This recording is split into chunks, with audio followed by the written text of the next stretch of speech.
Alright, let's do it.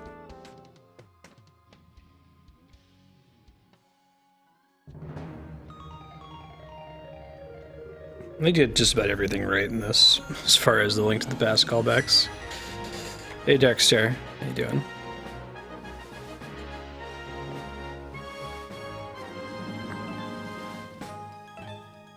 Napping? Jealous. We're almost done with all of our move-related preparations, at least as far as, like, cleaning up the apartment and throwing out things and getting stuff ready. The movers are actually going to be packing for us, so we don't have to worry about that part, but we are going to have to separate the things that we want them to pack and the things that we want to bring with us.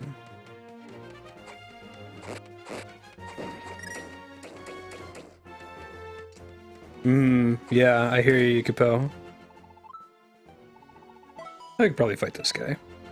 He only has 3 hearts. I might try to beat him without using anything other than the shield. Yeah, worth a shot.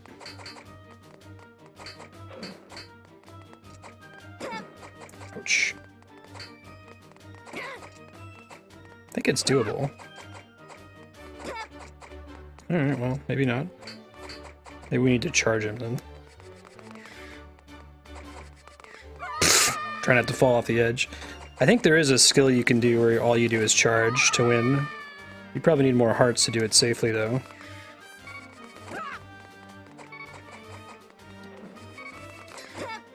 Yeah, we'll just beat him normally then. Or we'll try to. Low enough now that it might not happen at all. Yep, that's okay. Try it next time. It's doable if you don't get hit or fall off the edge. Yeah, but I'm not sure if using the shield will, like, if he'll knock himself off. Hey, another reminder to go tech to Ravio. Rented at rock bottom prices. He's using my house more and more now.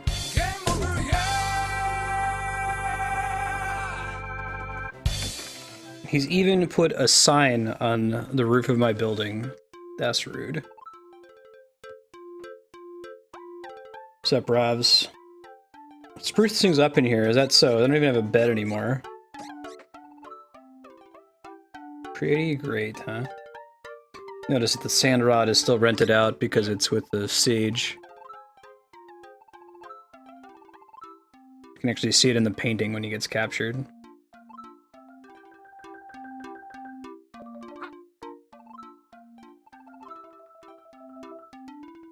I'll rent you lots of items. Alright, well if I'm renting you the house, that means you're, like, giving me money, right?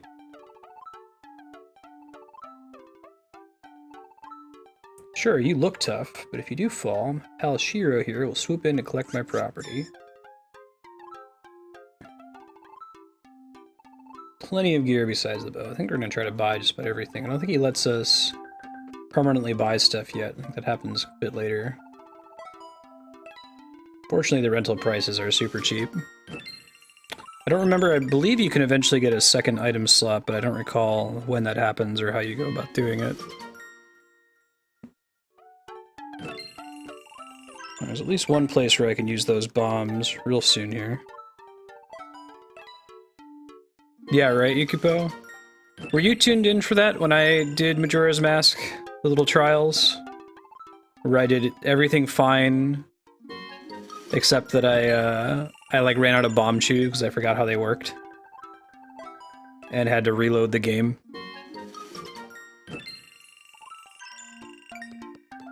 Pretty major bummer. Yeah. So I did all of the trials, but I saved the one that required bomb chews for very last, and I just ran out and couldn't finish it. So when you start over, you have to do all of them again, including the Goron one. Here's hoping we never die. I don't think I ever game overed in my, like, original playthrough of this game. So I was able to get away with renting everything and not paying the cost for it. You can see that rupees matter in this game in a way that they don't in a lot of the other Zelda titles. Whew, yeah, that's pretty stressful. Use start is not the correct button. I mentioned that I didn't find this cave when I played this game for the first time until, like, the very, very, very end. I think I was in the last dungeon when I found it. It's like, oh. It's pretty important, too, because it gets you these permanent upgrades to all the items. Great Voyage to the Worlds. All 100 of my babies. Sure. Maiamais, that's what they're called. Tap on the icon. Done. This is my favorite way of item tracking ever in a game. It doesn't tell you exactly where things are, but it just tells you generally how many more of the secret things are remaining in each quadrant of the map. I think that's great, because the worst thing about trying to collect all the things in a game is continuing to explore an area that you've already tapped out and not knowing that it's been tapped out. Yeah, I remember that one, Yukipo. Hey, Propagable. Propagable, thank you for subscribing, increasing your pledge amount on Patreon. I really appreciate that. See, you added Tag the Power of Paint as your sub-block game. That's pretty exciting. I've never played that one, but I've heard that it's the game that inspired Portal 2, right? Like, Valve hired the developers to help them with the whole ink mechanic in that one. Or paint mechanic, I should say. I haven't played Narbacular Drop either, which is the one that inspired the very first Portal game.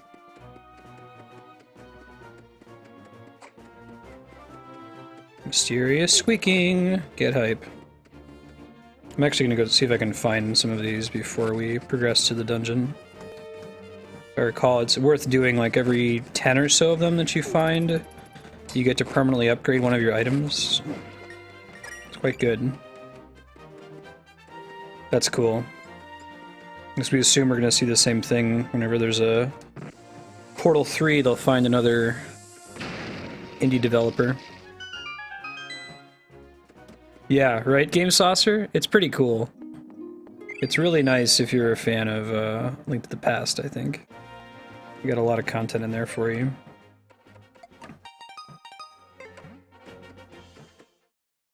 Not even allowed to upgrade anything until you can buy it? Okay. Alright, so that should pretty significantly reduce the chance that I'm going to game over anytime soon. Knock on wood.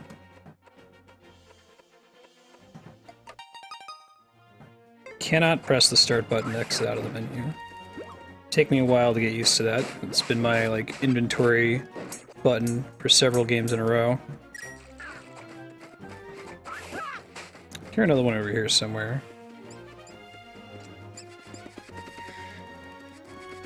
Oh, I see it. It's on the roof of this thing. Can we charge it to knock it down? Totally can. Nice. Can't open that guy yet. I think we need to get, like, this game's version of the croissant to be able to lift it. See, that looks like that's a bombable wall. Maybe it's not. Aha! Did it make a noticeably different sound when I hit it? I guess it tinked it all. Like, usually the walls don't tink, I guess, in this one, since you can't hold your sword out in the same way to tink walls. We'll only do it if it's bombable. Good to know. Those remind me of the quick hit question mark blocks in Mario 3D Land.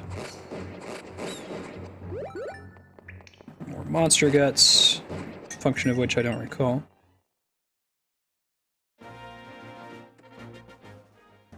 Alright. I'm down with it. I mean, it's nice that it's a little bit more non-linear. You can buy all of them at the get-go. It does make the dungeons less exciting. I mean, a big part of the fun of playing a game like this, playing a Zelda game, is getting the item upgrade in each dungeon and, like, guessing at what the item's going to be and having the style of puzzles in the dungeon change once you find it. There's still a couple of those where you get a new item in a dungeon. Like that one. Well hidden. Forgot that they were sometimes inside caves, that's useful. Definitely get stuck on walls, too. Probably nothing else to be done in here, right?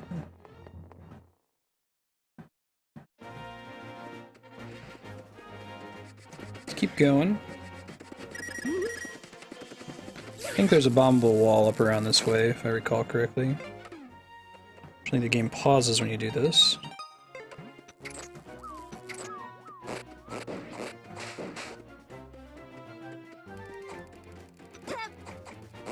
Yeah. Well, it's their first take on it. I've heard that they're doing something similar for Zelda Wii U, so maybe now that they've had a chance to iterate, they'll go with a multiple item dungeon kind of a thing. They probably can't assume you have more than like 3 items, I would say. There's one under that big rock there. I forget what this is. A letter in a bottle. Alright, a bottle. I was up on the mountain doing some bouldering when I lost my grip and fell and hurt myself. Going climbing without equipment isn't for the faint of heart. I'm stuck on the mountain way past the Tower Hare, and I could really go for some premium milk. Okay, to remember that. Milk to bring to the guy up on the rock. Now, there was a secret door here. See, here's another one where there's no conveyance telling you that there's a bombable wall there. The only thing that is telling you to bomb that is if you've played Link to the Past before, and you remember that there were 2 doors here. You use the items in dungeons. What Kami's talking about is that you can rent all the items and use them in the dungeons, but the dungeons only require 1 item each. So, like, you go in the boomerang dungeon, and that's the only item you use in there is the boomerang. So all the puzzles are boomerang-oriented. Whereas in other Zelda games, sometimes you'll use a combination of items. It's not a deal breaker for me. I think this one's really cool. I like that they're trying something new. I think I get the ice rod. Oh wait, no, I have it. Nice.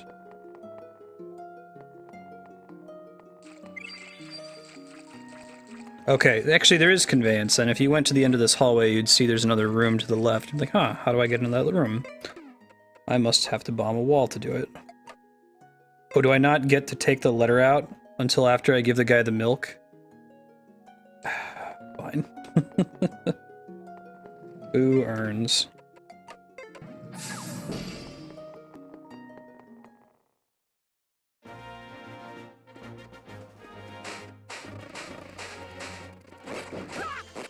Do that one later. I think it's a piece of heart to do this little race around Hyrule. It's kind of tricky though. Ow. If I recall correctly.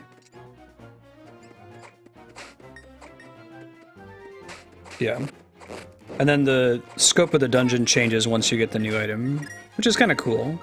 That's probably the part I miss the most, is seeing like hookshot posts through the dungeon and wondering, man, am I actually going to get the hookshot, or am I going to get something that's like the hookshot? And sometimes the game will surprise you and give you something that functionally does the same thing, but isn't the same as the classical item.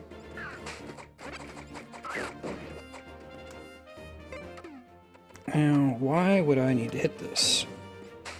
No particular reason? Okay. Alright.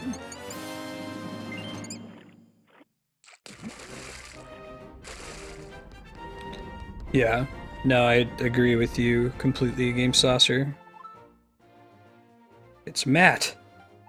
999 rupees. Nope, I'm good for now.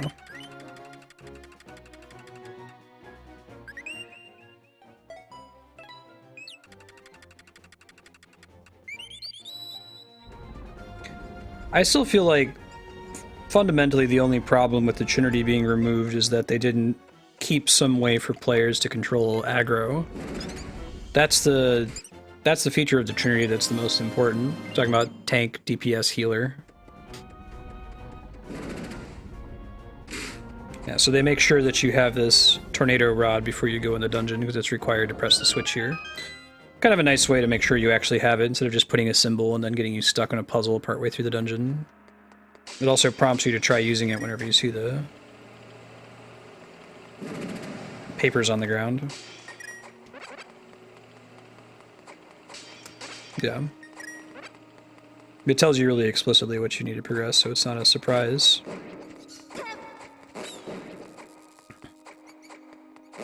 I'm Tornado Rod's pretty cool. It's designed with the third dimension in mind. It's one of the new items in this one that I like quite a bit. I think it works well.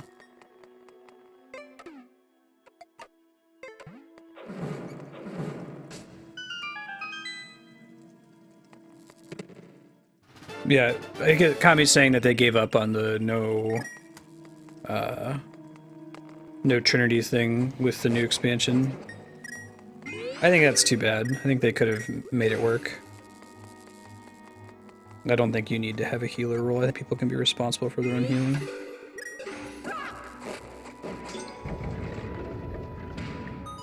Alright, is that permanent? Oh, I guess it doesn't do anything right now.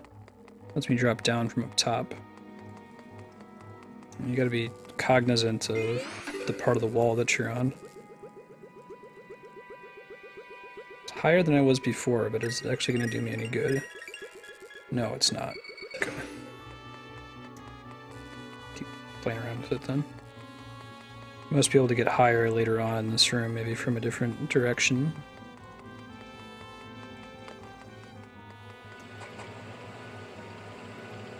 Yeah, that's nice, Spiky. Everyone's really a DPS character, but there's some classes that all they do is DPS and they do it well.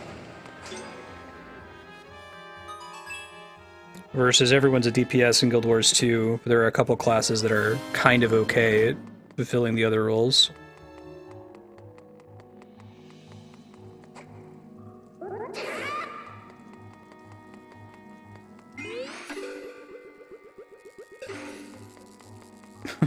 Okay.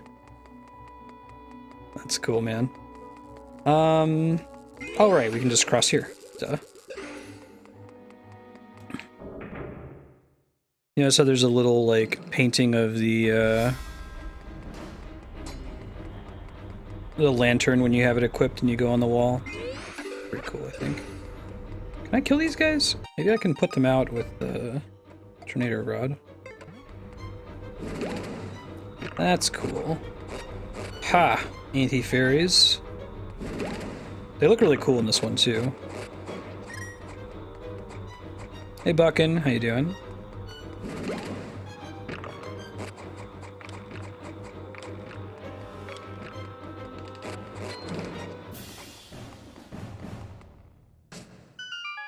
Paper Mario.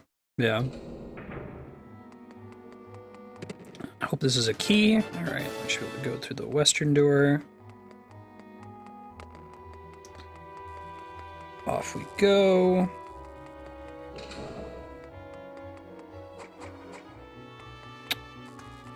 Alright, so we have to wait here for a second. Oh right, I forgot about this. It's cool. There's all kinds of cool design space with the whole portrait mechanic. I think they explore it pretty well in this. If you have a moving block, you can connect onto it, but you'll have to wait until it gets close enough. Having it use meter was really smart too. Some of your puzzles can be built around that. I think they eventually add an item that increases the size of the meter, so they're able to gate some puzzle solutions behind that. That I'm less excited about. That feels more like a key, you know, as an item. But this is like, it's cool with the 3D dungeon design that the block serves one purpose when you're a level down, and it serves a completely different purpose when you're up here. Now you can ride it in a different way. Okay, it's a shortcut for me to get back. Oh, dick. I think that also functions as a shortcut. So, in theory, I should be able to hit this with any of these items, right? Yeah, okay. But I guess it doesn't, it's not necessary. It doesn't do anything different for me to have used the boomerang, because I still have to get over there with this thing, so. Sometimes you can use a second item, it just, I don't think they set up the dungeon so that it ever matters, or is ever required. It doesn't get you through the dungeon any faster either.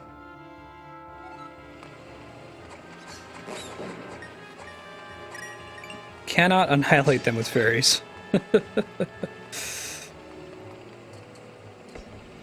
This is fun. Isn't that a cool way? This is an existing Zelda hazard. And I guess in a lot of the other handheld games you deal with it with a Rock's Feather, but it's kind of cool that instead of just bringing the Rock's Feather back, they have a different item that can solve the same puzzle in a different way. Ooh. That's not good news at all, Leon.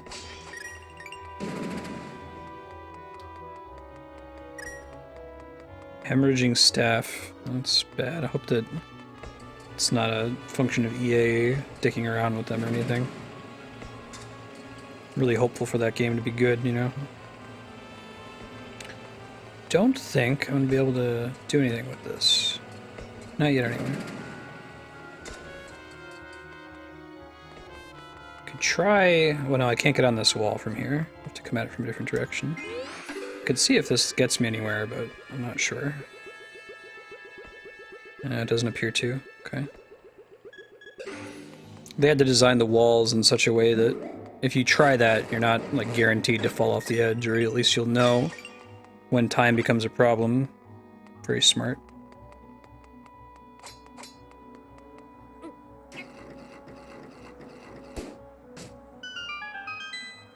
I got a chest. I got a chest. I got a chest. Hey, hey, hey, hey. Big key. Well, this is where they're going to teach me that I can put out fires with the tornado rod. Smart. So you can also use the ice rod. And you have to figure it out, because how else do you get out from the flames? It's cool. And I suppose you could figure it there, too.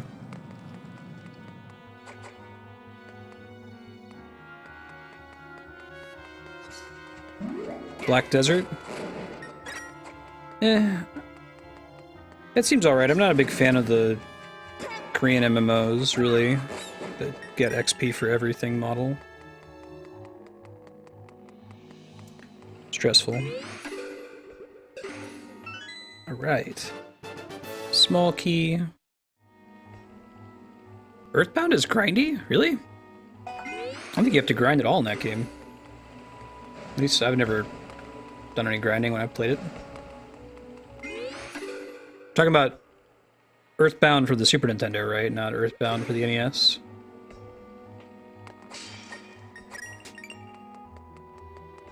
Alright, there's a locked door there.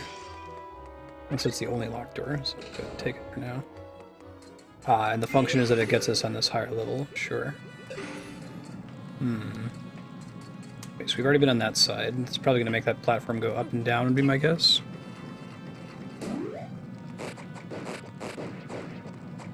You might be thinking of the NES game. That game is grindy as hell. Earthbound for the Super Nintendo is not grindy at all. Yeah. I don't think I can think of an NES RPG that isn't grindy.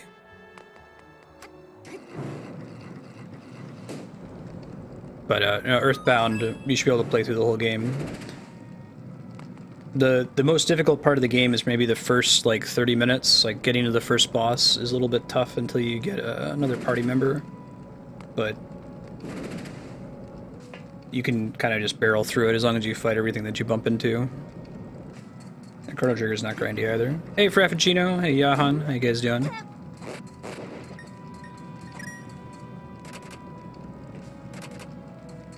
Oh, do I have a key?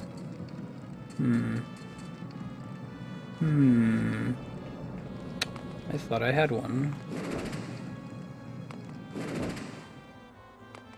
Alright, I'll go look for one. Oh, it says that there's gonna be one here.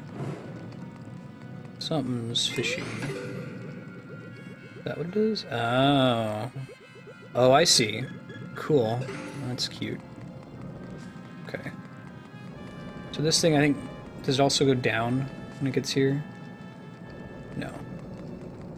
Oh, well, it doesn't have to, because I can use that to climb onto it. Cool. Your face isn't grindy.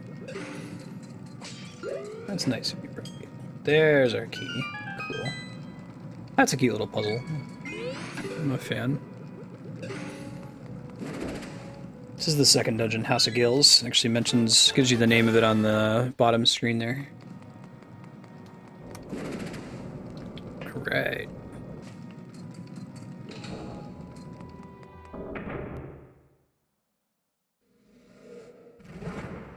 Cool. Get the idea real quick when you see these guys. This one.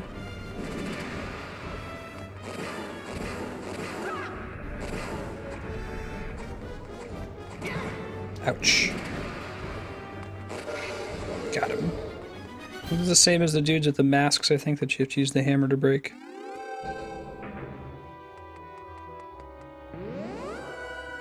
Hey, Serp, how you doing?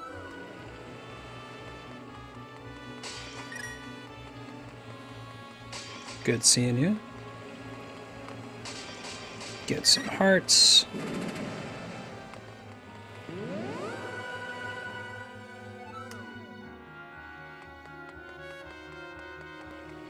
Your buddy's Monday treating him. Ooh, okay. Maybe I need to turn that off. Let's see. I don't think we've been down here before. Or in this room at all. Interesting. Gotcha. Right. And then that creates a loop, so you have to exit and walk back in to try it again. I think that triggers that one. That's what we wanted to happen. Cool.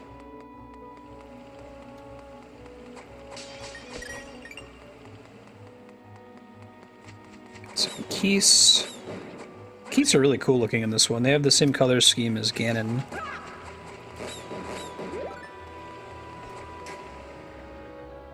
Ah, excellent. Now, I think we want to... No, that doesn't work because there's a door there. And they use the candles as a way to block you from doing that as well. 40% ready. Well, this is a good way to force us to use the painting mechanic.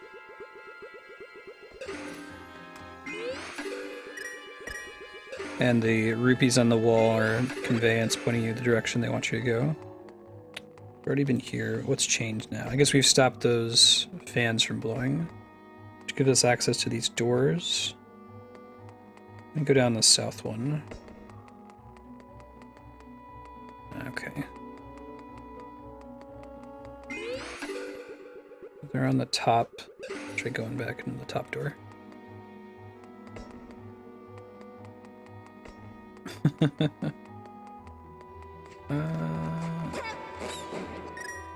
Can we hit that?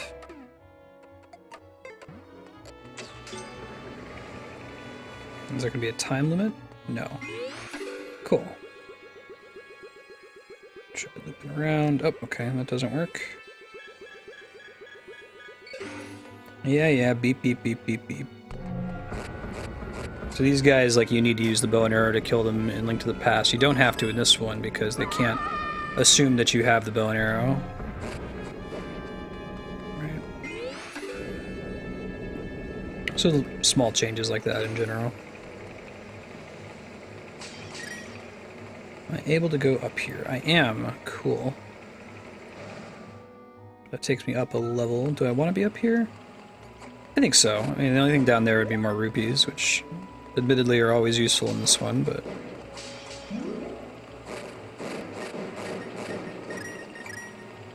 Alright, cool. Now I know I can use the painting thing to avoid the wind, but not enough.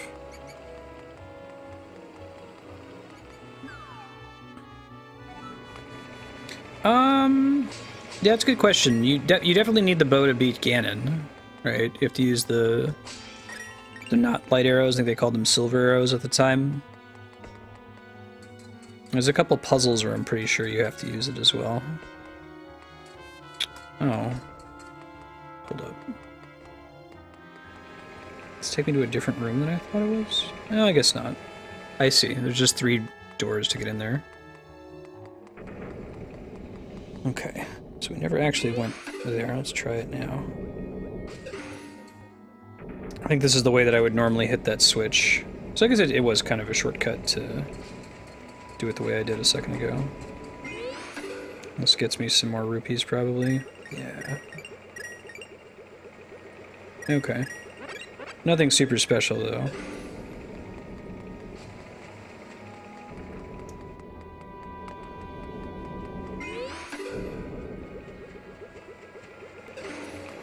Take this up.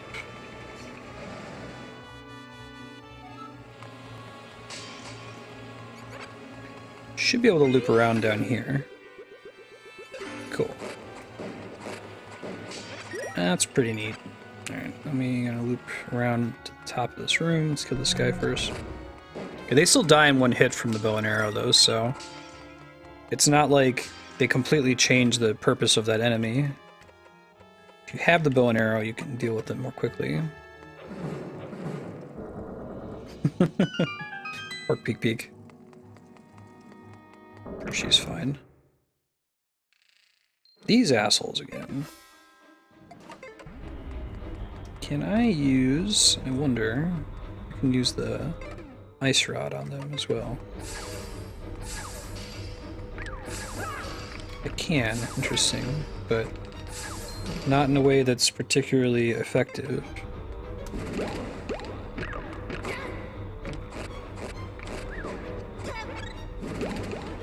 I think there might be rubber banding item drops in this one too. Like you're more likely to get hearts if you need them.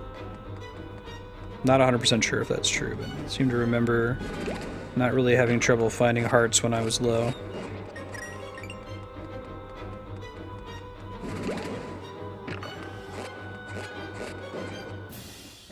Cool. All right.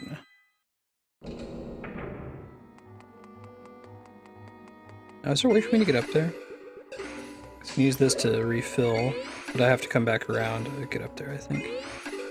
Some parts. Yeah, the upgraded tornado rod has a really, really big area of effect, doesn't it?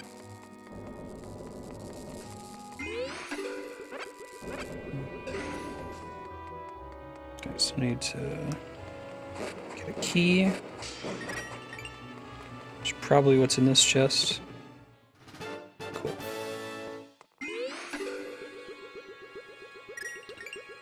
All these rupees. I don't know if when Ravio lets us buy these items instead of renting them. It might be after we get the third pendant. Not far from finding out.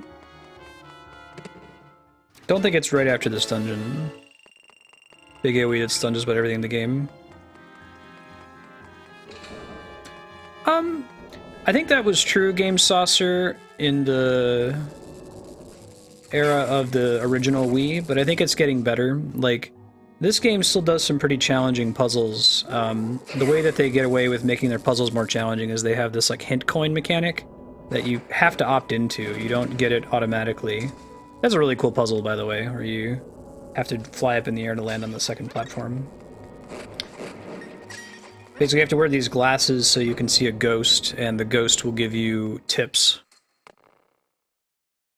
on how to solve a puzzle that you're stuck on. Hey, this guy's in Triforce Heroes as well. The way you fight him is a little bit different in Triforce Heroes.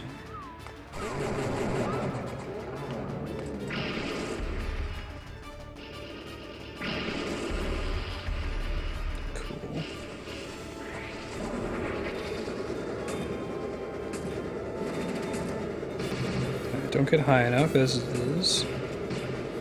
Doesn't do any damage either, which is interesting. There we go.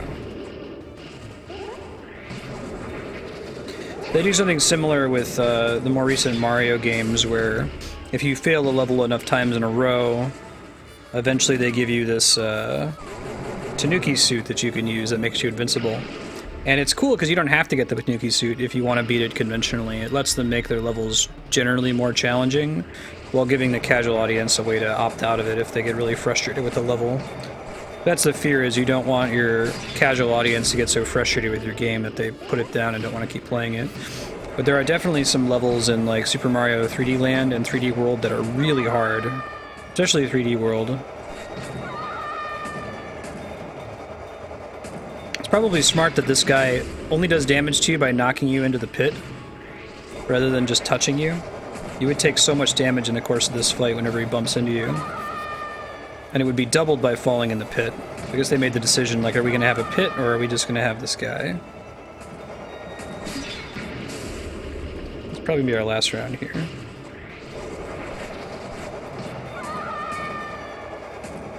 I think that's a good way to do it, is basically make your difficulty opt-in, or your non-difficulty opt-in. Alright.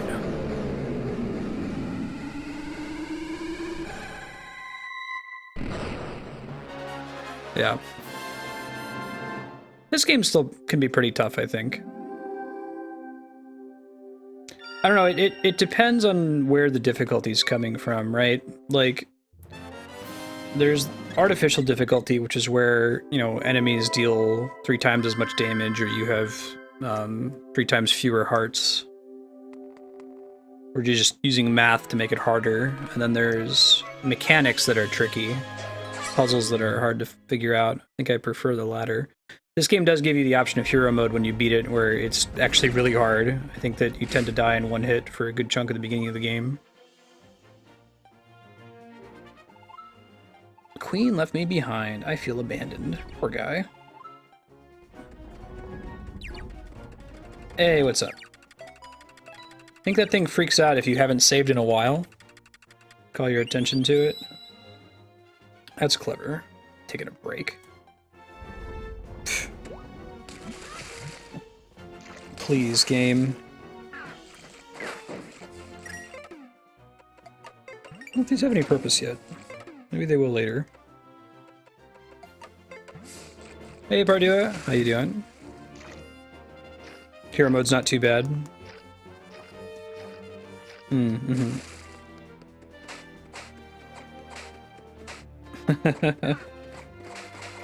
When it knocks me off the edge, yeah, hon. No kidding.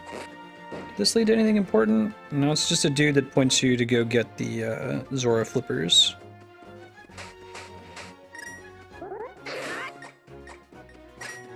Okay, I thought that kind of looked like an arrow, but I don't think that was its purpose. Hey! There's one in the water. There might still be something that's under the bridge like there was in Link to the Past. I'll go hit it real quick. It's not way out of the way. I think you can still get there pretty quickly. There could be 4 of those, like, hammer pegs. Maybe you have to hit all of them in the area.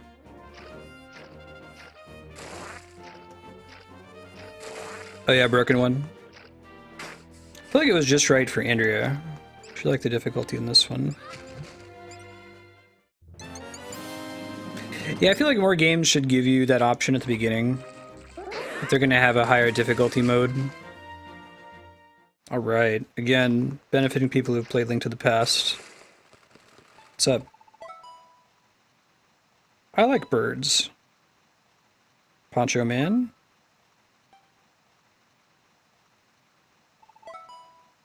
Let's talk. Sure did. You gonna give me a bottle? Alright, same as Link to the Past. Nice. So we'll fill that with milk before we go up to Hera's Tower. Give it to the guy so we can get our 3rd bottle. Yeah, it's becoming really common, I think, that games don't unlock a new difficulty or game mode until after you beat it once, and I feel like a lot of games are long enough that that's about the point where you get burned out on the game anyway, after you've already beaten it once, so... the way that used to be dealt with was having codes. Like, games don't really do codes anymore, but back in the day, every game had codes that you could enter. It was really especially good for things like fighting games, to, like, unlock all the fighters. You know, if you want to have a tournament or something, it's really frustrating with something like Smash, where you have to go through and manually unlock everything. And I think they have a backup for Smash 3DS and Wii U, where they can transfer stuff over from individual consoles, but it would be much better if there were just a code you could enter to unlock it all. Change the look of the big fairies in this one. I like the look of the fairies in this game. I think Majora's Mask probably has my least favorite fairies. Kind of scary looking. You're kind of scary looking. Let's see, can we go talk to Bravio? Don't think he's gonna let us buy anything yet, but worth taking a look. Console commands on PC, yeah. Okay.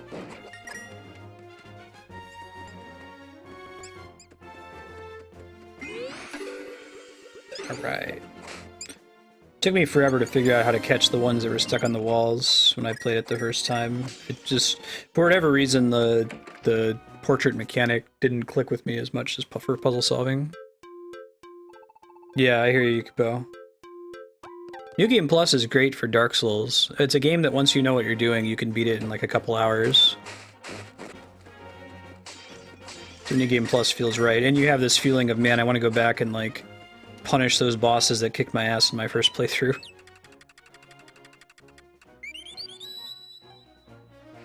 Yeah, I hear you, Broken One, exactly.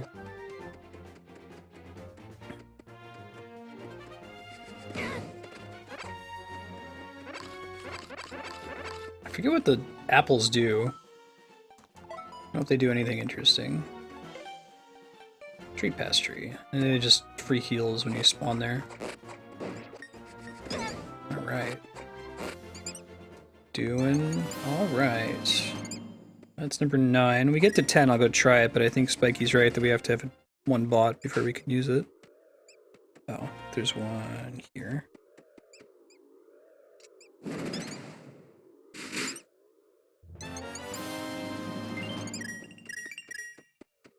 We'll check it out real quick. She's like right down the way. Not a long walk.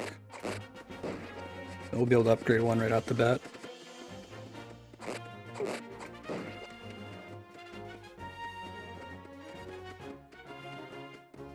Broken One's been around since the olden days.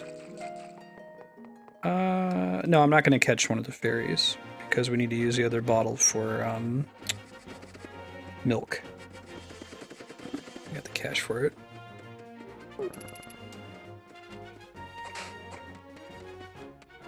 Yeah, right, Spiky? It seems crazy when you make these, like, crazy, exceedingly long games. 90-hour game with New Game Plus. Really? I'm done, and I'm good to go. I think Chrono Trigger had it right on. Chrono Trigger is fairly short. It's sub 30 hours. Ah, I think Spiky was correct. Actually just curious to see what she did if we didn't have any owned items yet. Okay, we're gonna go back to Kakariko Village. Ow. Ow, ow, ow.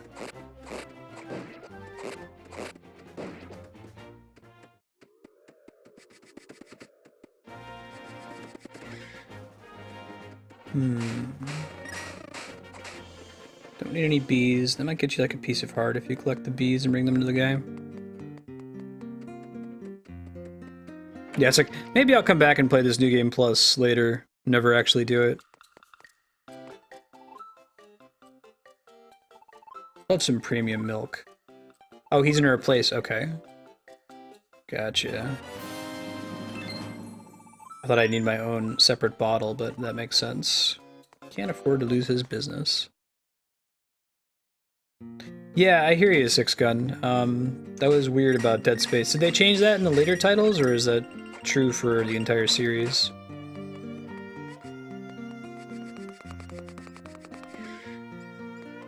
It might be under that... Yeah, I think it's under the... Oh no, never mind. It's right there.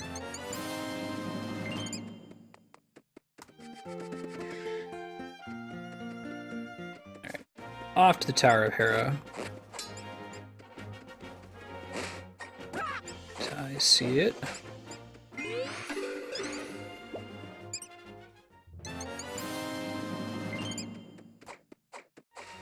Resident Evil 4 lets you New Game Plus with overpowered weapons. You see, I think that's part of the fun of New Game Plus in Dark Souls for me, is that... Screw you, game, let me get my revenge. But it only works for games that are tough at the beginning and have that kind of difficulty curve where it gets easier as you play. I'm pretty close to the, Oh, do I not have the item for that yet? I don't remember where to get it. I'm pretty close to the Platinum Trophy for Dark Souls. I need to get a couple more rare items and, like, one more Pyromancy. Right. Yeah, I heard that about headshots on the Wii. Cool, that's an option. This guy's pretty rad looking, Rosso. Don't remember if there are Gorons in this one or not.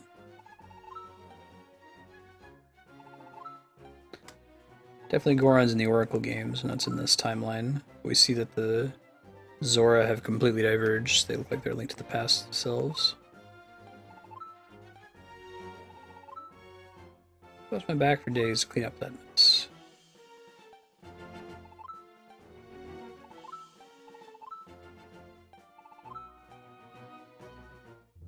Alright. Got the croissant. Very small rocks.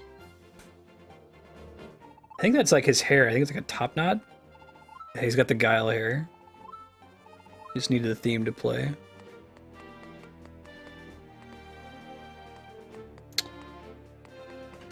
Cool. Notice how there was no like text box when I tried to pick up a rock. It was just clear that I tried to pick it up and it wouldn't pop up. Definitely the way to do it, I think.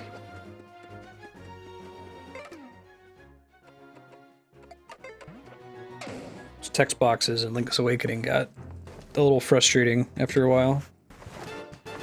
Alright, I think there's something different here later in the game.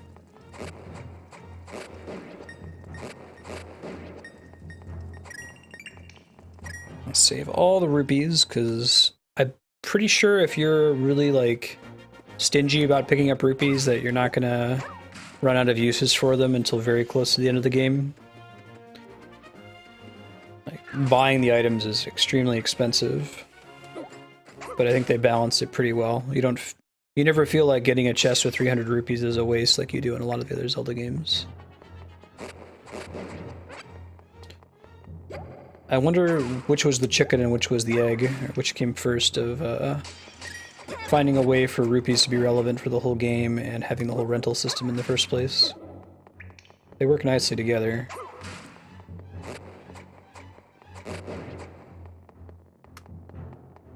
Baby mold worms.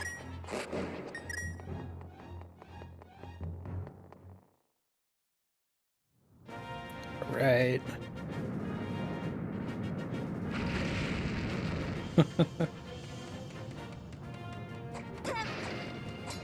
There is one place where it is very likely that you'll game over on Death Mountain. And try to not make it happen. It's this 3D area where you have to fall repeatedly. It's pretty tricky.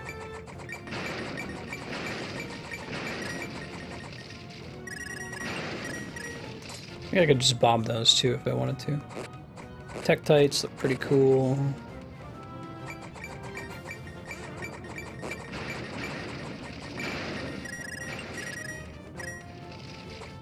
Ouch.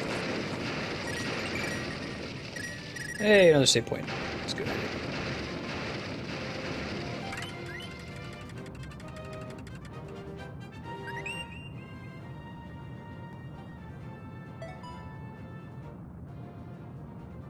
Oh, that's cool, Broken One. If you watch one that's not timestamped yet, you can do some timestamping when you watch on YouTube. Go to bounty.marstead.com for the details on that. If you're already watching them, it's like I'd say probably be easier to do timestamping if you're just watching casually than if you're like going into it knowing that you're going to be timestamping, trying to jump ahead all the time. But yeah, there's a bounty reward. Helps me to have them all timestamped.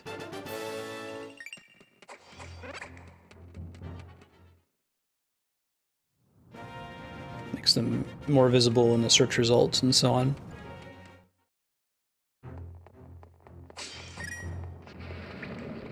Yeah. Pretty easy. I don't demand a ton out of it, like, just basically like all the bosses and major cutscenes, things like that. If I could set up if my bot had any way of knowing, like, when you watched YouTube, I would do that all day. I'd love to give, SP for, like, people liking individual videos, but I don't think there's any way for my bot to hook into it to know. Huh. I don't remember if there's a way for us to get around that in this one. So we don't have a Rock's Feather, right? Maybe it's something we can do when we come back here later.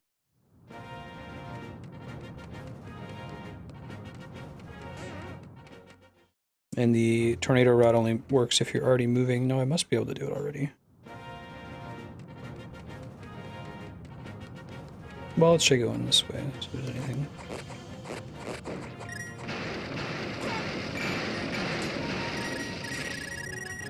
That's true about Xenoblade.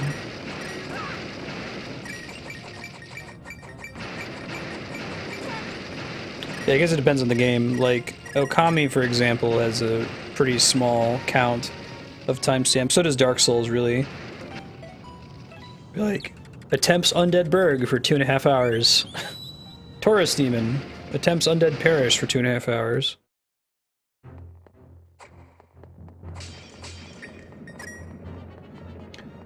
Yeah. Well, to some extent, I'd probably have to write it into my own bot. This is like the hammer that you can use on these things? Yes. Oh! I'm an idiot. Again, I completely forgot about this mechanic. Like, I can't cross the boulders.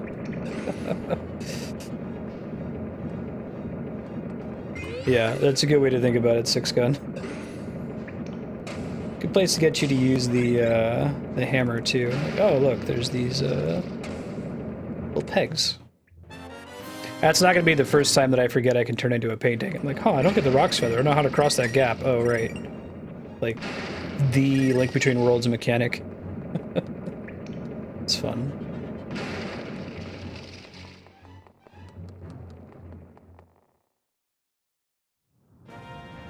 Yeah, that would be tough.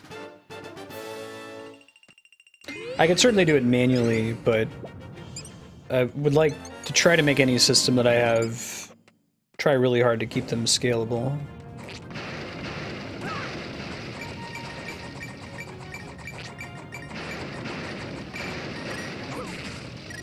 Like right now, if you're a Patreon subscriber, your little in-stream chat badge with a rupee next to it has a number. That's the number of months you've been subscribing.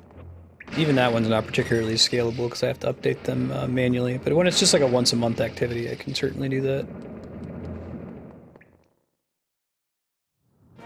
Oh, yeah, I can hear that prop cable. Absolutely. Yeah, it's the kind of thing where you just kind of have it in the background and tab in every now and then.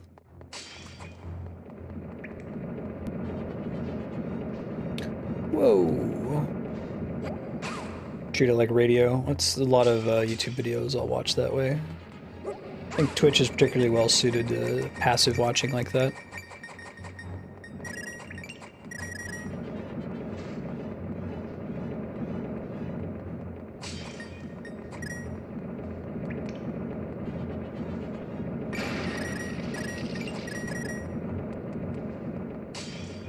There definitely aren't any pre-written bots that include any sort of YouTube hooking. All the bots that are out there are for Twitch and Twitch alone, but if that ever changes, or if you guys have an idea for a way to hook them together, I'd be happy to hear it. Definitely something I would do if I could.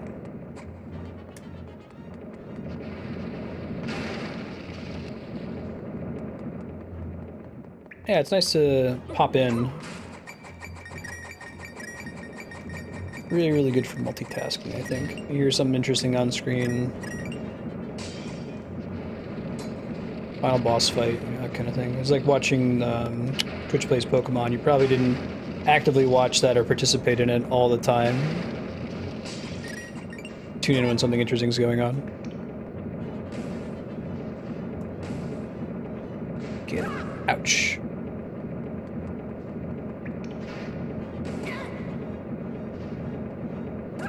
Ooh. These things have the potential to hit pretty hard if you're not careful. Alright, I'll try to stop the beeping here soon. Am I stuck to this wall? No. It's not high enough. No! Thanks.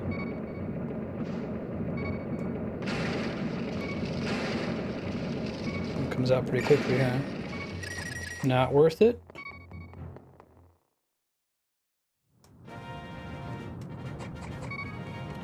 Okay, here we go.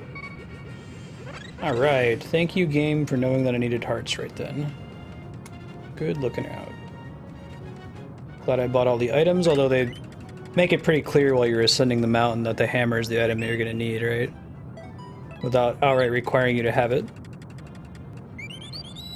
Because the hope would be that partway through that cave you would see the pegs and be like, maybe I should go back and get the hammer. Or I progressed too far. This is gonna be a one-way shortcut.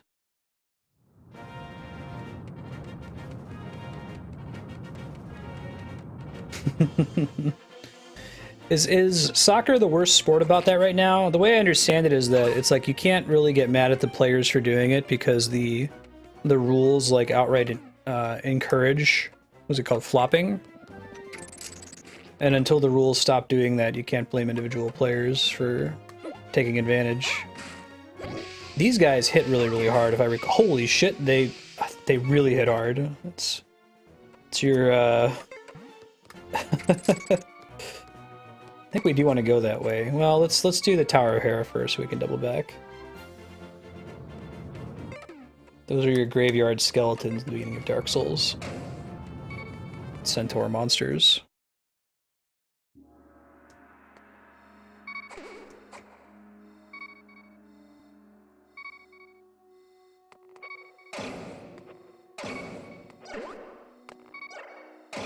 Oh right, they do the little bouncing effect. I really like the switches in this one, the way that they actually rise up and down. Looks cool. Get some hearts would be really swell. Alright, awesome. That was a really smart idea to change the some of the hammer pegs so that they propel you upward. Comes along with a how can we think about dungeons, like top-down dungeons with a 3D design style in mind. It changes up the switch design space because now the switches are also bridges when they're up. So I think that however you feel about Link Between Worlds, it's a very clever game as far as it's using kind of older Zelda standards of dungeon design and content and fitting them into the 3D model. Chest.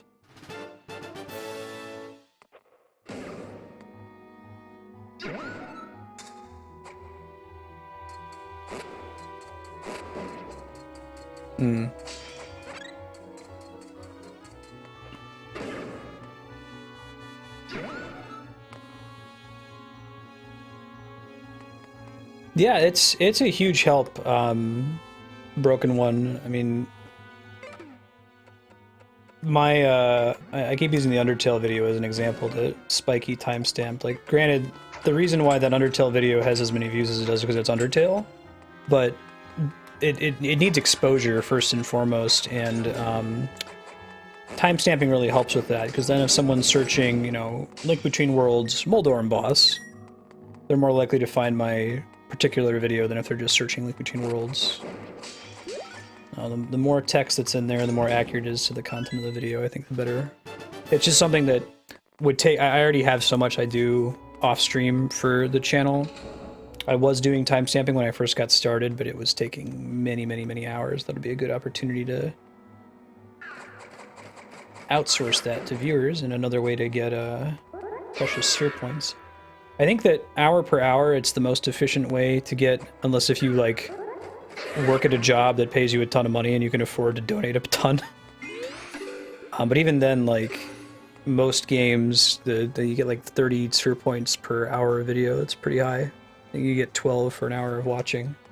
And that's intentional. Like, I would like it to be really, really attractive so that all the videos are eventually timestamped. I'm okay with it not being as effective as other methods. I think we want to go up in this room. Yeah, let's see what's in there. Oh god. Man, they got the timing on that purple meter just right. Like, it feels right how long it is, and then I feel like they spent a lot of time tweaking all of the dungeons to make sure that it made sense too. Like I'll say about Mario Maker level design, that you should test all of the jumps and then like add an extra tile or block so that the player doesn't have to be pixel perfect on each of their jumps, give them a little bit of breathing room.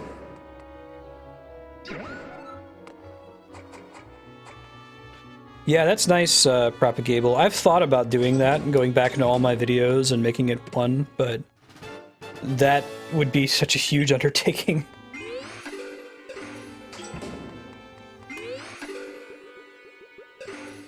I've gotten a lot of traffic out of the Undertale video, it's been nice. Performing brain surgery. Right, E10.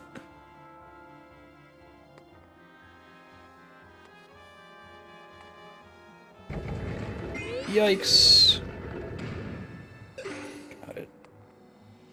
No big D. I don't know where this is going. Shit, this fell off.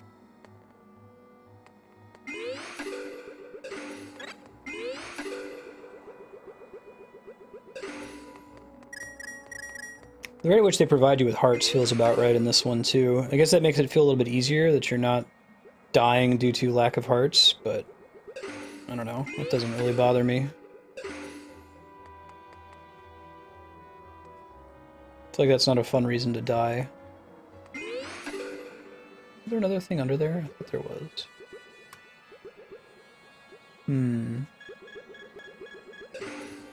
Maybe I'm just seeing things. It was because of the Undertale video. A bundle of sticks came in too, so did Acrolith, I believe. Ouch. Alright, so that's not the solution.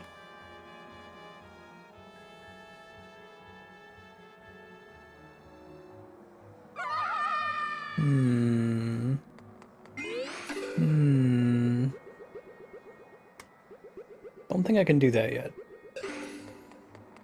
Come back here later. Wait, I can ride that thing though. Ah, bummer. Let's wait for a sec. Oh shit, I should wait longer. I want my meter refill all the way. Deedly, deedly, deedly, deedly, deedly, deedly, deedly, dee. Just let it completely fill. It's not worth having to double back again. Oh, Game Saucer. I don't know if I knew that. Or you mentioned it and I forgot. It's really cool.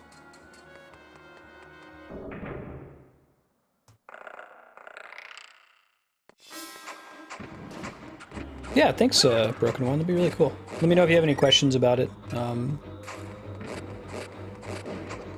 I really appreciate it. If I can think of other ways to give out Sure points for, like, off-stream tasks, I could probably do something like for, you know, retweeting the stream and things like that, but the problem is that all of that is still very manual.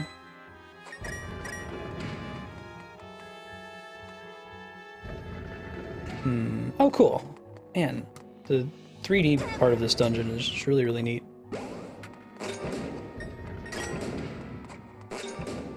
Very, very clever. Yeah, so I think you can use bombs to bust open those cracks in the floor, but there's no real need to, because you can also just do that.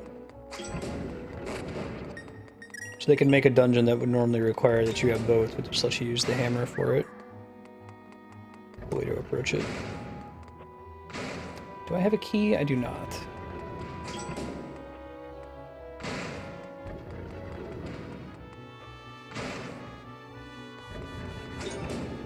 That's really cool.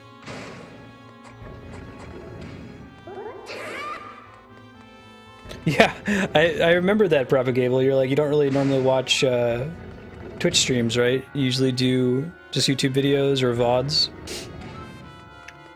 So I got this notification that Propagable subscribed. I was like, that's really cool. It's neat too, because the YouTube stuff like has a time lag for the video to become noticeable most of the time, depending on when I play it. But it's like making an investment. Kabonk. Alright, let's go. So we don't have a key, do we? Oh, it says there's a key down here. Nice. Now, how much of the map can I see? I'm pretty sure this game got rid of the map. You just automatically have it. What you unlock is the compass, and they give it to you pretty early in most of the dungeons, if I recall.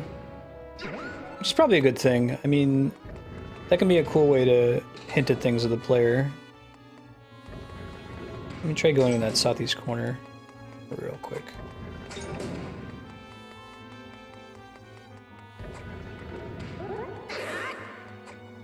Says there's a door there, but I don't think we can get to it the way things are currently set up. Just out of curiosity, what if I climb on the wall when it's higher up? Does it matter? No. Okay. It was worth checking.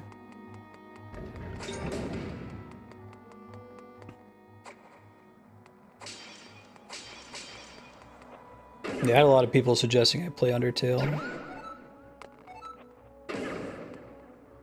Go! Whew.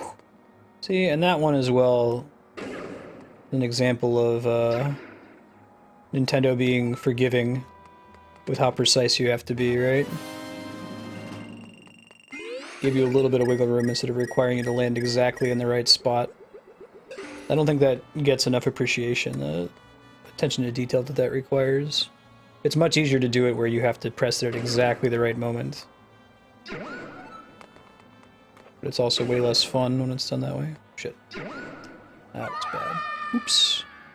Now where does it take us to? Okay. So I'm probably not going to cut it.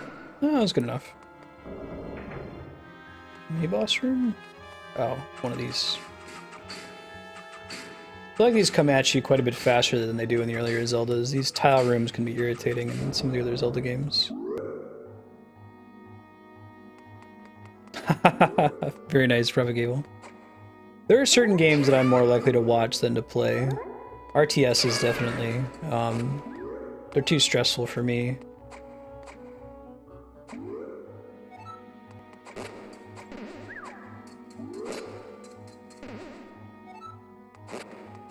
But it's fun to watch people play who are good at them.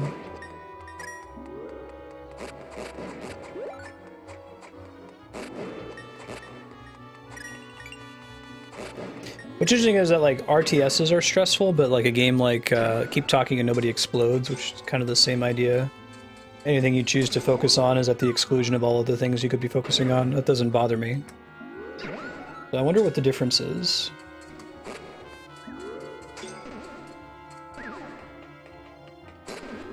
Ouch. I'll get to the one on the very top.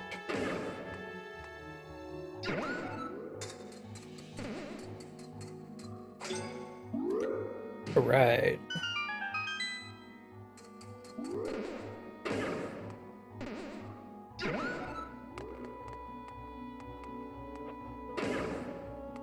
This is the boss key, that would be swell. I'll have to time this right. I think that tends to be the big chest is the boss key in this one, but I don't remember. Yeah. That'll do. I don't remember who the boss is in this one. Alright. Let's go to the boss today. This is cool. It's gonna be like on the roof of the tower.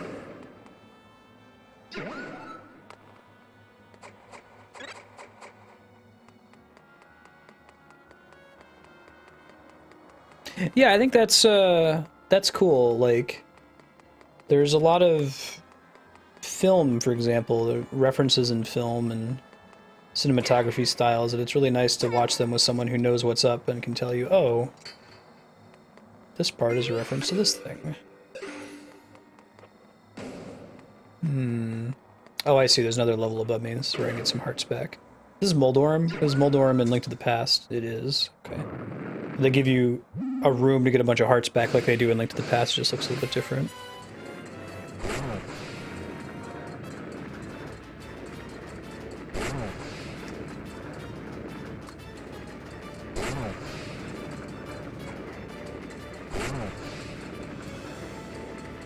Significantly less of a pain in the ass in this one than he is in Link to the Past.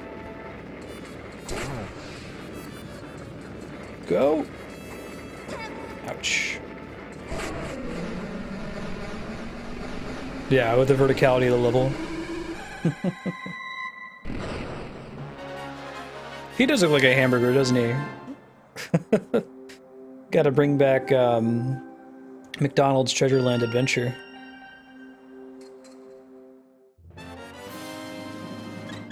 Ba-da-ba-bum. Hey, there's our Din Pearl.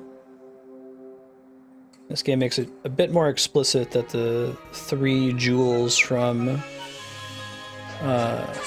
Link to the Past, the 3 pendants, are the same as the spiritual stones from Ocarina.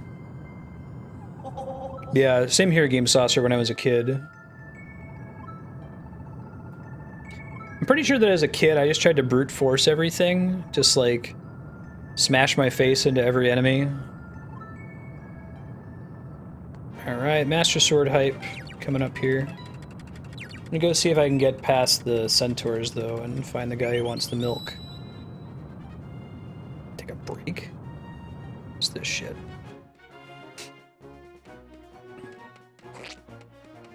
I mentioned this in the Google Groups thread, which if you haven't subscribed to the Google Group, you can. There's a link to the forums down there below the video if you wanted to check it out.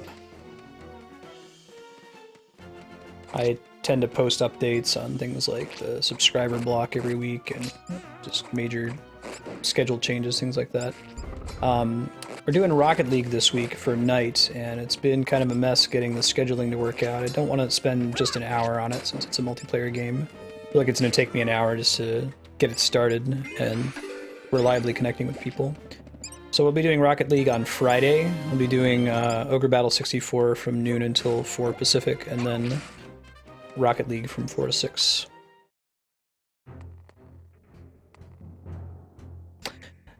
That's a good question, Prop Cable.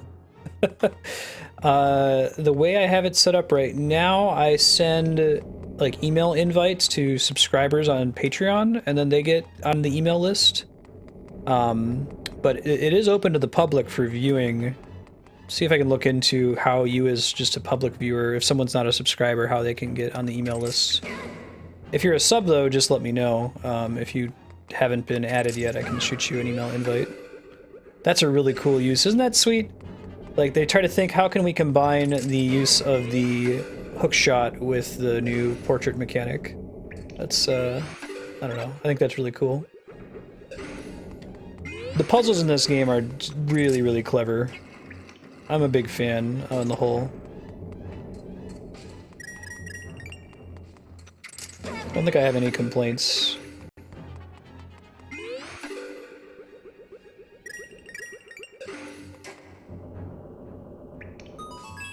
Yeah, I'll be PC. How many systems is Rocket League on at the moment? It doesn't have cross-platform play? Square Enix is the only company that's pulled off cross-platform, it sounds like. Nobody else wants to even trying to hear it, I guess.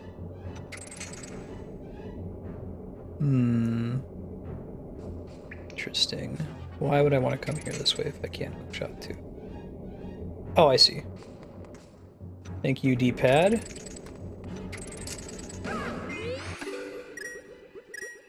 Just slam your face against the wall. Oh shit. Hopefully got time here. Yeah, I feel like they were just really careful to time these platforms so that you would always have just enough, even if you barely missed it. Cool. Yeah, we'll play it on Friday. I'd like to try to do it with all viewers if possible. It still opens some room for walk-ins. I know Rocket League is pretty saturated on Twitch, so I don't know if we're going to get any, like, non-regular walk-ins to play. But if we have at least, I think, at least 2 viewers that are consistently playing, maybe on a team, can have people pop into Discord if they want.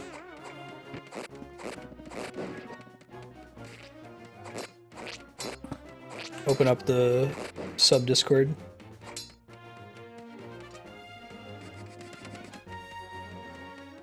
Portal 2 does cross-platform? Really? I don't think I knew that. This might be the death room.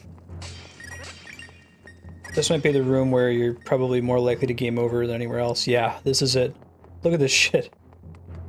You're supposed to, like, slowly and accurately fall from platform to platform. It's very 3D focused. I'm pretty sure I fell like in the double digits when I did this the first time, and when Andrea attempted it, she just did it on her first try, and I was like, oh my god, are you serious? I don't want to go to the ore mine just yet.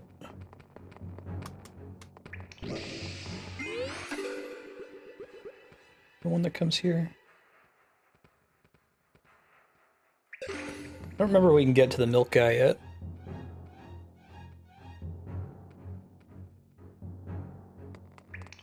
I don't have an Xbox One yet. I'm waiting on a killer app to come out.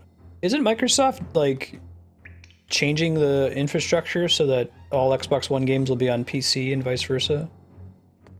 Well, maybe not vice versa, but they're gonna end console exclusivity on their end anyway.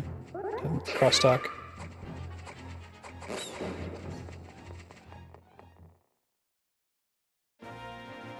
I didn't read too deeply into that announcement, so I might not fully understand the implications. How embarrassing. Ice cold milk? Hey, thank you for the follow. I appreciate that.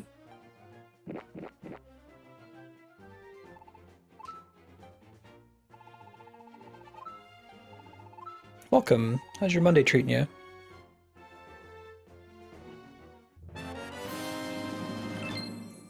Can put all sorts of things in it. Alright.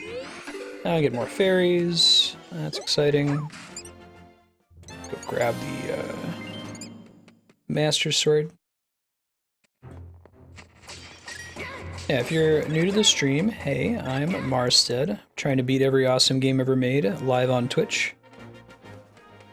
Monday through Friday we're playing cool games like Zelda, Final Fantasy, Metroid, Dark Souls, Dead Space, Pillars of Eternity. Just beat Bastion. We're going to be doing Shenmue tomorrow. I strongly urge all of you, especially if you've never seen Shenmue before, tune in for at least a little bit of it when we play it tomorrow. It is a very unusual game. I don't really think anything's come out quite like it since it was released, and it did a lot of things that changed the way people make games. Perhaps most infamously, it's the first game to utilize the QuickTime event, or QTE, which people generally aren't big fans of, but I think that it was a really cool idea at the time, and I think that some games since then have done QTEs in a fun way rather than an irritating way. QTEs are where the game, like, you'll have a cutscene, the game will prompt you with a button press that you have to do at just the right moment to keep the cutscene running. So sometimes games will do that in lieu of actual gameplay, and that's where it can be frustrating, but you have other games like, I think Kingdom Hearts 2 does it really well. They give you cool actions during boss fights to do, and it feels pretty seamless. Game's OP in hero mode. I haven't played it in hero mode. I know that it's got a backwards difficulty curve, right? Because the enemies do so much damage in hero mode that you tend to get one shot at the beginning of the game, but it gets slightly easier if you go in the other direction.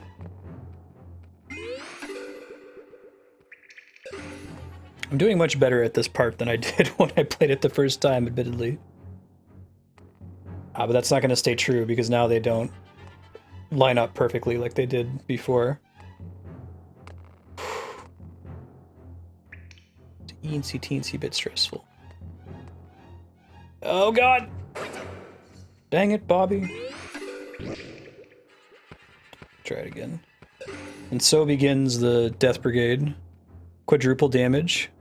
Yeah, that's pretty nasty. So you almost get one shot. Not quite always. This might be a don't think just go thing, where if you just start running, you can hit both of these in succession. These ones don't line up exactly, which is part of what makes it so tricky. Can I just go straight down to the one at the very bottom? Maybe I want to do that. I guess timing it would be much harder. I have exactly one fairy.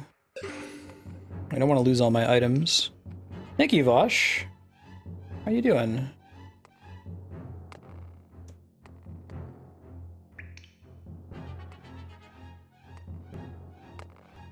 Okay, so I could try dropping straight down to the bottom one. Probably easier said than done, though. I think that's the better way to drop. Yeah, go right rather than left. I should see where it actually is from here. Wow. Okay, that one's doable. You just have to wait a little bit. They might... Are they in phase with each other or not? I think you can fall and then have that Keese knock you off, which is the worst. Try to get it before it gets me. Preemptive Keese strike. Alright, get the hell out of here. Just got Rosso's ore mine.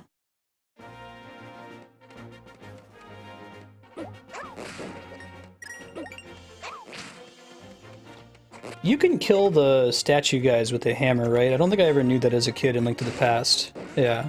You have to turn them to stone and then you can crush them with the hammer. I don't know why, but I never knew that. Oh, shit. Those guys still hit really, really hard, so we don't want to fight them if we can avoid it.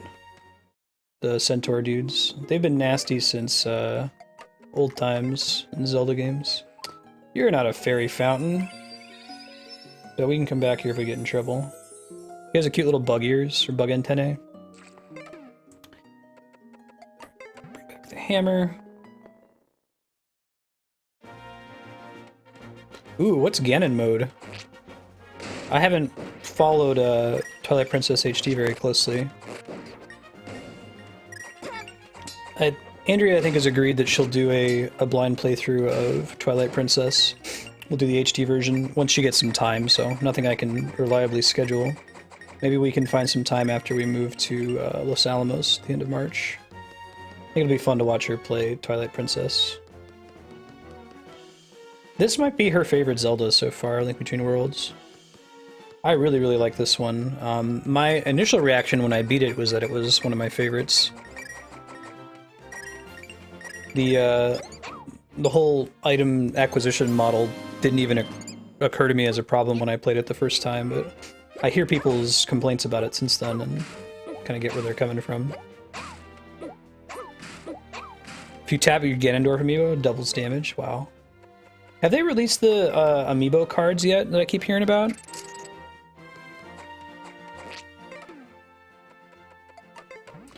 Basically, they have the little RFID amiibo chip, but you don't actually have to have the plastic figurine. You can just get a card that they're not going to institute artificial scarcity on. There's the ore mine. It's just a bunch of rocks. Anything in them? Maybe if I have the... Oh, I think you come back here when you're able to lift the heavy rocks, and then there's something in there that seems familiar. Stay away from that guy, because he's evil. We're gonna go east. You mean the original Twilight Princess? Today I learned. We're not doing that bullshit again. This looks cool if you have the 3D turned on.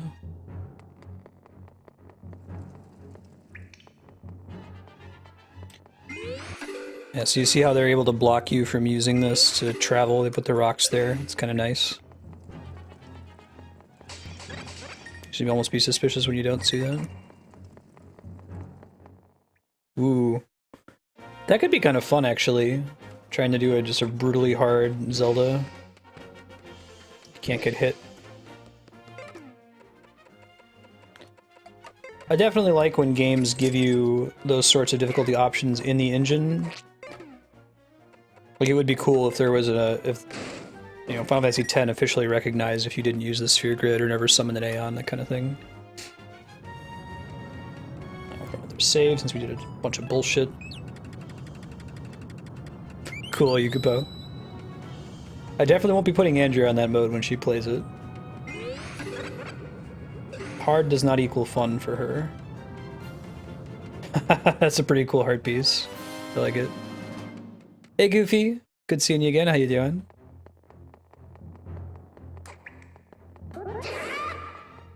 Yeah, no, that's true. You're never really gonna die from lack of hearts in Twilight Princess. The original release, anyway. Alright. So now we're basically invincible. If I game over in this one, it's gonna be very embarrassing with 3 fairies. Let's throw them out of the way so I don't accidentally equip them. I'm doing great. I love Zelda Day, and I particularly love the chance to play this game again. I played it like launch week and just kept playing it until I was done. So it's a little bit more recent game, so wouldn't call it a blind playthrough. I remember enough of it. What was the phrase we came up with? Amnesia playthrough? Where you have played it before, but it's been so long you don't remember anything. Not that bad. Memory's not that bad. Times 8 damage and no hearts. Yikes. So how do you heal? Do you have to find fairies? That might be kind of cool, because like it feels like the great fairies are kind of redundant in this game in particular. It's like, oh, why would I bother when I can just cut some bushes and get some hearts?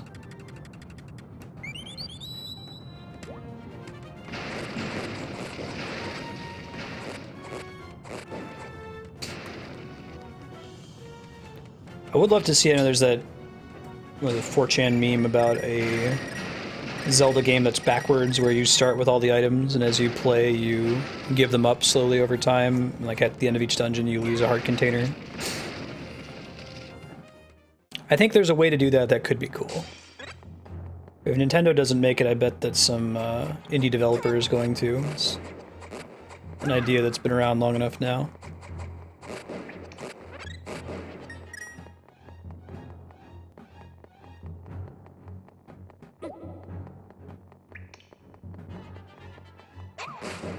It's really hard to have a game where you start with all the options, though. The whole idea behind slowly introducing the items to you is that it gates them, it makes the game less complicated, and gets progressively more complicated as you get familiar with it, so they'd have to be smart if they did it. Have fast travel? Oh, is that what she does? Oh, well, I forgot. I was actually just wondering, don't I get like a flute later in the game that lets me do that? I didn't realize that the witch did that. Thanks, Spiky. Saving some hassle for later.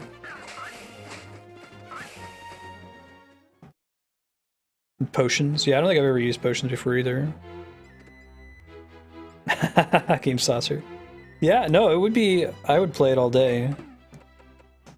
I think it would be... It's a cool idea on paper, but getting it to actually work would be very challenging in a way that's elegant, I think. What's up, rumor guy?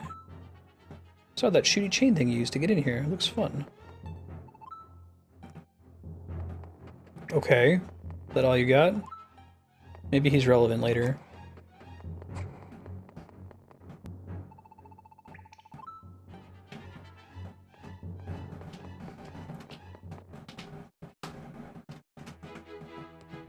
Berries, chew jelly, gotcha.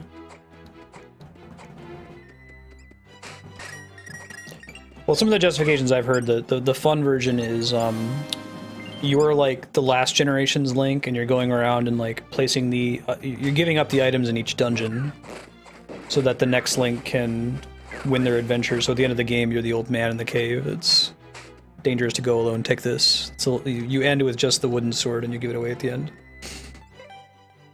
Lost woods ahead. Stay out.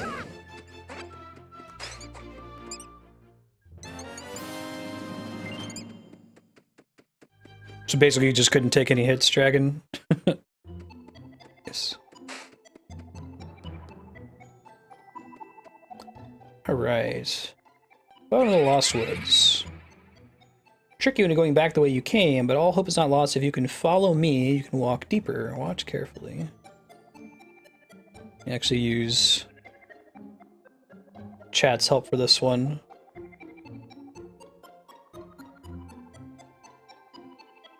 I think I'm going right. You want to follow along with me. If I get stuck on one, I'll requisition your help. I think like the third one can be pretty tricky, if I recall correctly. Well done. Now we're going to mislead you. Now two of us will bounce around. So don't follow the two of us or you'll wind up back at the start.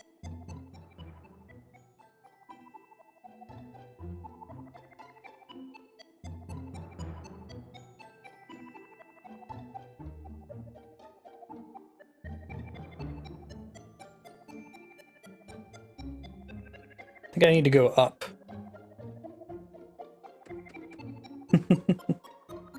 Floor 9. Pretty good. Yeah, what's so different about the Wolf Cave of Ordeals?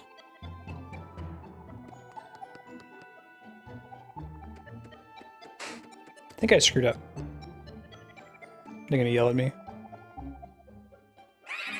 Yeah, I did it wrong. Okay. I'll definitely rely on chat's help here. If you guys want to watch this, here's part 1. I should be able to do part 1 without help, but I'll need some help for the next one where we have to watch 2 of them.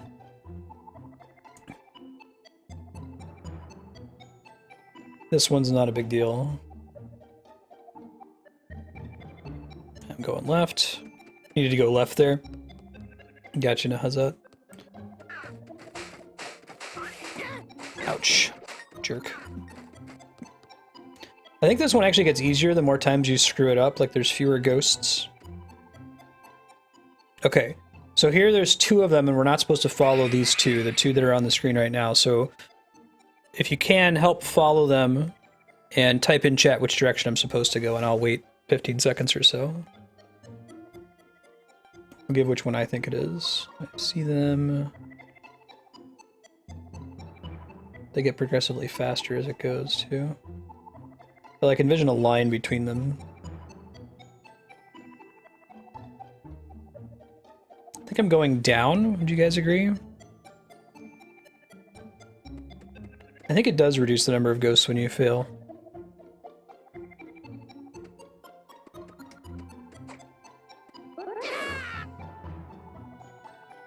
It might take a certain number of failures before it reduces.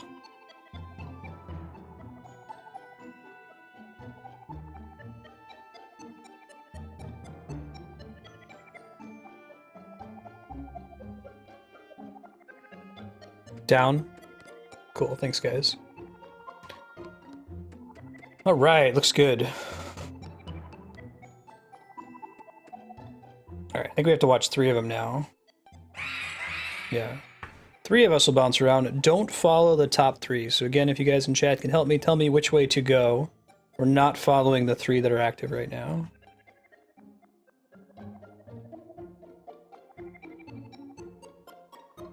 All 3 on the left. All 3 in the top left. Oh god. I think it's down. You guys agree you think it's down?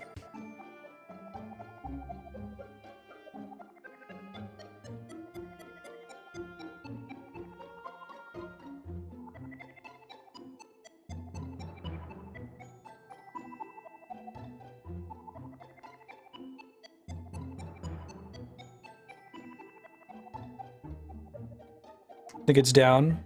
Okay. Come on, feel the noise. Alright, I think we were right. Good job, everybody. That's fucking teamwork. I love how they did this just the same as Link to the Past. We get to hear that sweet, sweet song. Get hype.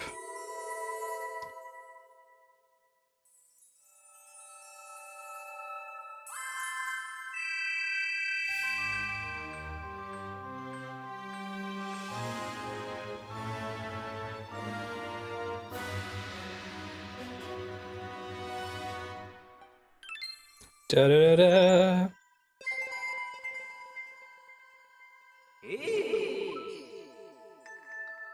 Hear me, Link.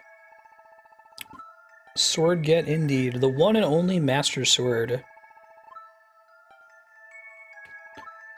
Technically it's Fee, but she decided to stop talking after the end of Skyward Sword.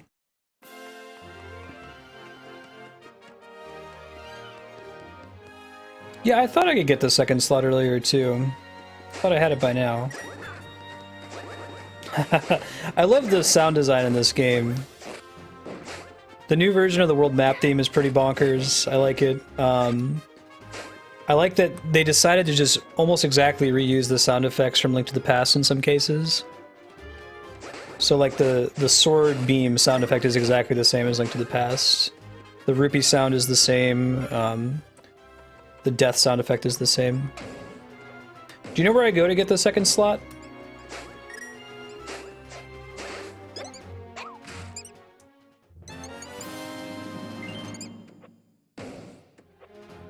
It's a magic sword. It's like a techno sword, I think, too. They imply in Skyward Sword that it was created in, like, the ancient Hylian times, like where we go in, with the Time Shift Stone, where everything's, like, almost steampunky. It's like sort of techno magic that I'm looking forward to seeing in Zelda Wii U. It actually is a prequel to Skyward Sword. Feet talks like a computer. And the forest where you dig up the flute. Okay, thanks, Spiky. Good looking out, as they say. Oh, I should check out this one. See if I can buy some items now, too. Got all these rupees. Probably upgrade one of them. How many Mai-Mais do I have? Oh, it doesn't show me unless I get one. Probably see it in the inventory somewhere. 20! Oh, cool. So I get 2 upgrades.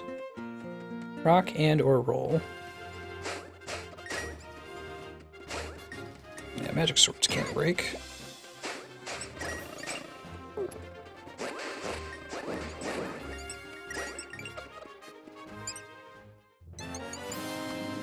It's a very similar map to Link to the Past, such that if you're familiar with Link to the Past, there are some little things that will be familiar to you. Like, I found a bombable wall because I remember there being a cave somewhere in Link to the Past that wasn't here in Link Between Worlds. Yeah. They do enough changing... It's not exactly the same, and it's different enough that it's interesting, I think. Keep an eye out for my little guy.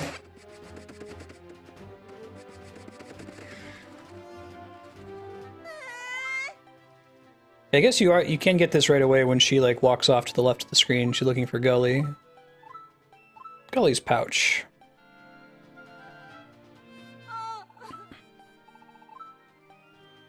Mm-hmm. Yeah, the Goddess Sword becomes the Master Sword. Skyward Sword is kind of like the origin of the Master Sword, or why we call it the Master Sword now. It clearly existed, and it was in use by Hylia, according to the flashbacks in Skyward Sword. Stamps? Is that like the stamps in Spirit Tracks? Like, special stuff to collect?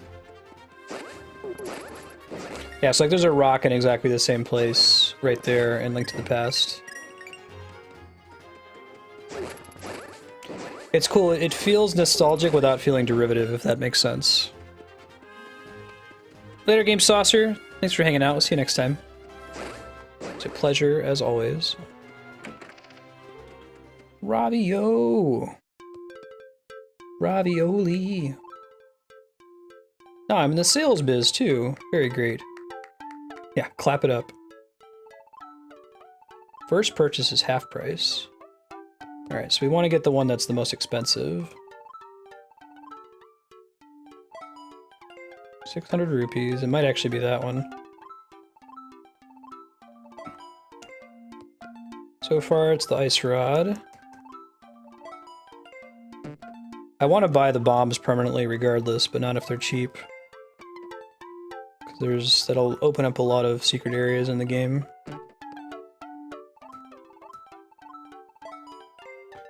It's gonna be either of the rods probably cost the same amount.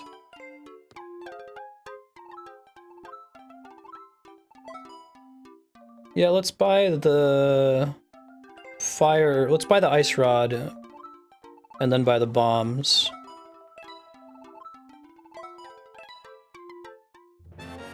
Da-da-da-da. It takes the little Ravio thing off of it. Keel over all you want. I love Ravio, he's the best.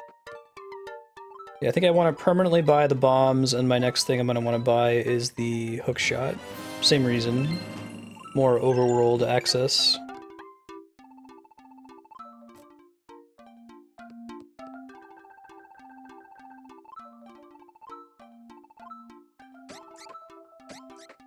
Quick equip. Press your equipped item to use quick equip.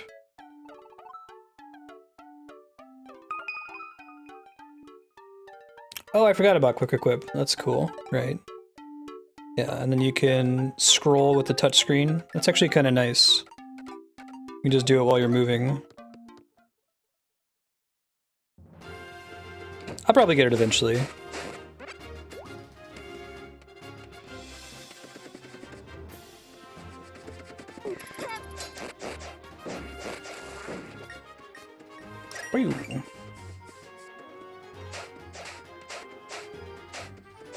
Let's upgrade these two things. Bombs.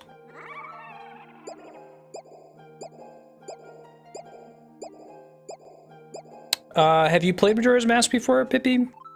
Like, what's your experience with the Zelda series? I would say if you've never played Zelda before, I would start with Link Between Worlds rather than Majora's Mask. If you are familiar with the series, Majora's Mask is a really good buy because it's so different. The 3DS version of Majora's Mask is better than the 64 version in basically every way. It's amazing.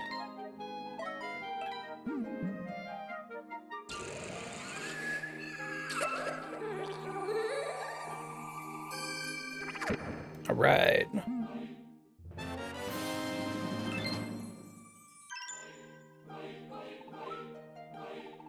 Okay, so I need to find 8 more to upgrade another thing. I'll need a ton more rupees. I think I need like 800 rupees to buy the hook shot.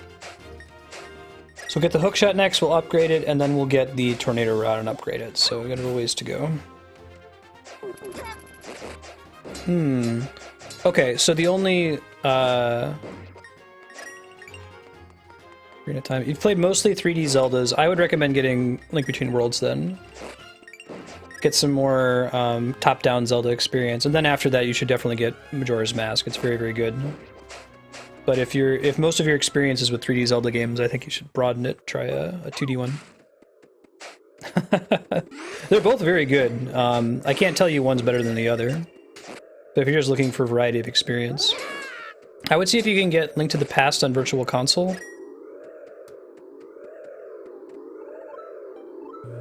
This game is definitely better appreciated if you've played Link to the Past before. This game is to Link to the Past as Majora's Mask is to Ocarina of Time. Yeah, Majora for 3DS is outstanding. It's so much better than the original release. There were lots of little things that just needed improvement with Majora's Mask. What Zelda should you play if you've only ever played Okami? That's a really good question. Okami's a great Zelda game. Which Zelda game is Okami most similar to? Probably Twilight Princess with the whole turning into a wolf thing, and now's a good time to buy it with the HD re-release. Alright, let's do bomb. Let's do boomerang is a good one to have on all the time, I think, for stunning purposes. And we just bought this, we may as well try it. Oops.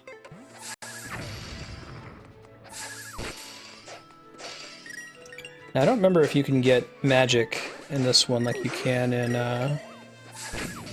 shit, I'm gonna do that. In Link to the Past, if you freeze an enemy and then hit them with the hammer, you are more likely to get a magic drop. We'll try it here. Oops, wrong button. Ah, it just gives a heart. Hey HCL, how you been? Yeah. This is my favorite Zelda song. Oh,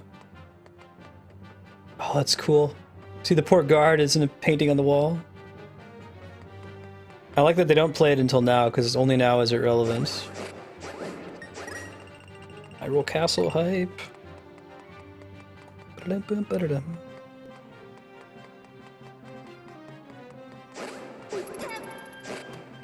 Yeah, so this dungeon's very similar to the original release version, but it's just different enough.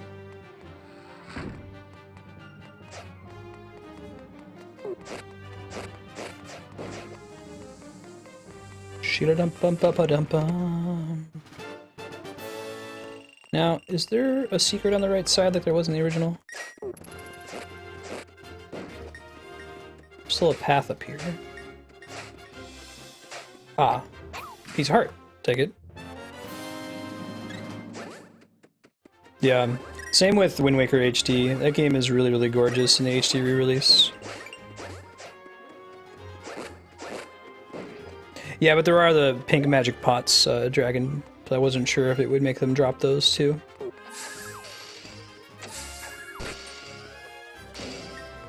Doesn't look like it changes their drop RNG at all.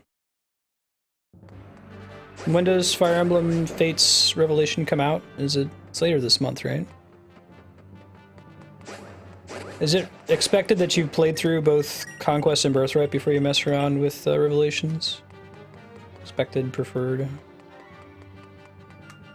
Yeah, absolutely, Kupo.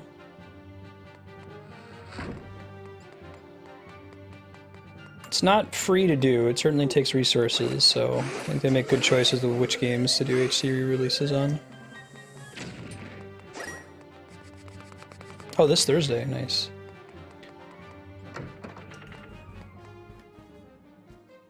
Shader da bum bum bum bum bum. Shader do do do do do. Ow, dick. Why you gotta be so rude?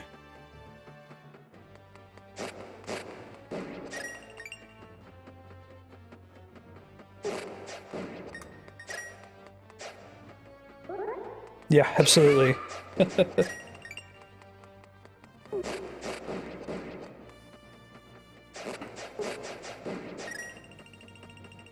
And seems like in a couple hundred years since Link to the Past, the King of Hyrule decided to downsize his throne a little bit. It was almost comically huge in Link to the Past.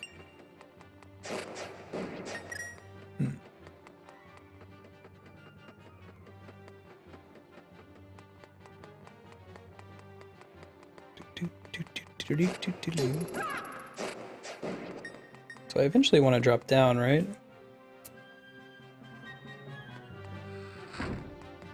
Oh, I see. It's like in Link to the Past, you have to go in the center on the area out here. Sure. Conquest your birthright. And we get to fight this guy again, everybody's favorite.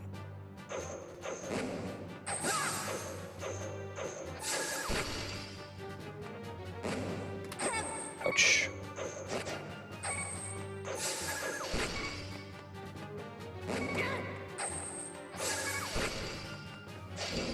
Yikes, that didn't go so great for me. Get some more hearts.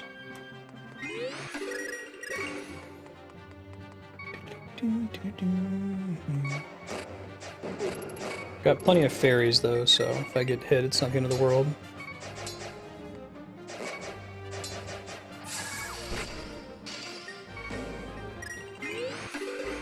Check walls in case they've got hearts on them. You can always see on the bottom wall.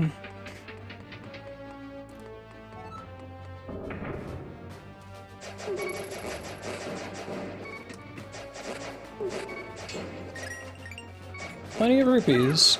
Shit. Need some hearts. Those aren't hearts.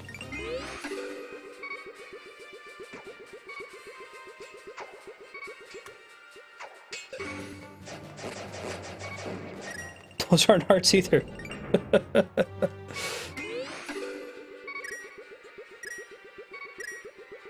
think it was Link's Awakening that the threshold for the beeping is much, much lower, so I actually caught myself at low hearts more than any other Zelda game as a result.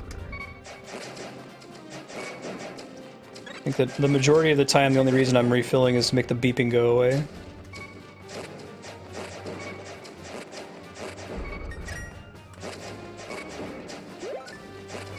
All these monster guts. They're making potions, maybe?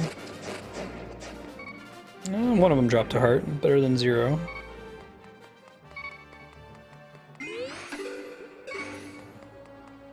There's some on the wall. Thank you, game. Good looking out. Damn peeping.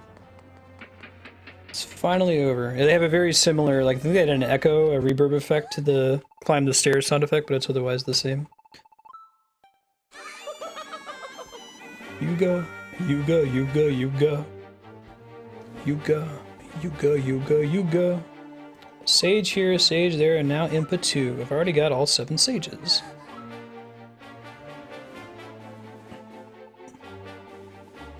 One more painting to make. Rid your mind of all concern.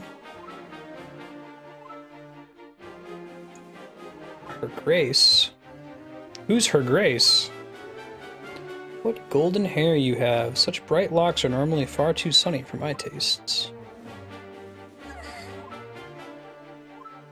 Find your protests inelegant. So we're about to get to a really cool part of Link Between Worlds. I think that this game has my favorite story of any Zelda game. It's introduced in a really neat way. It's pretty subtle. They don't spend too much time on it. But it's got a cool universe. Cool backstory. Neat twists.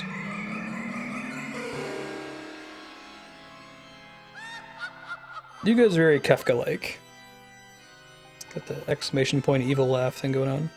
It's a minor key Zelda's lullaby played on an evil organ.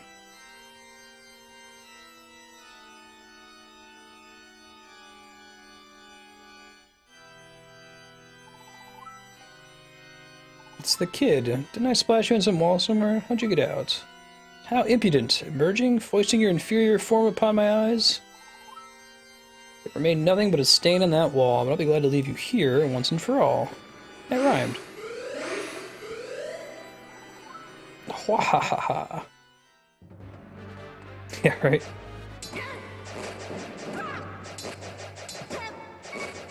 Organ music is always evil. Dun, dun, dun, dun, dun, dun. There we go.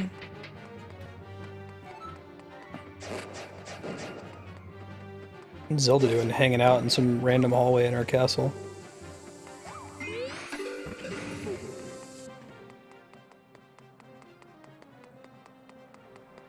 God, the music gets quieter as you go outside. Nice touch.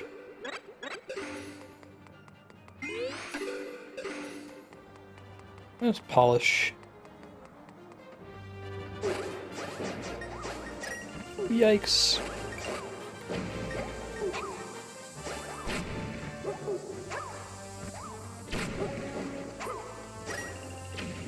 Eat it, Bomb Knight.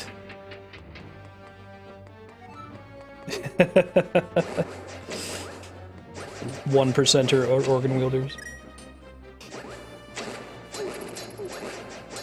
It's like Ocarina of Time, where it's like, is Ganondorf really that bad of a guy? He just seems to be trying to practice his organ skills in his castle all the time. Link walks in, interrupts him. So those guys just shoot each other to death? I think they did. It's funny.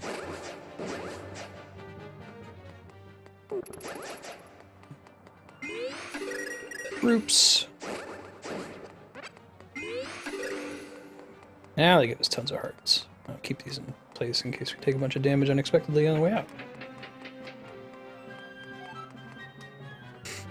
What DLC levels would you pick up? Do they have one that like gives you infinite money or infinite XP or whatever? You get caught up in the crossfire. A little mini long hallway here.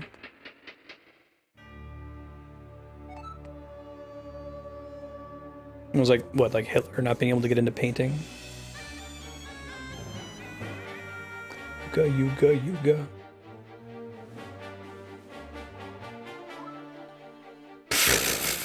Yeah.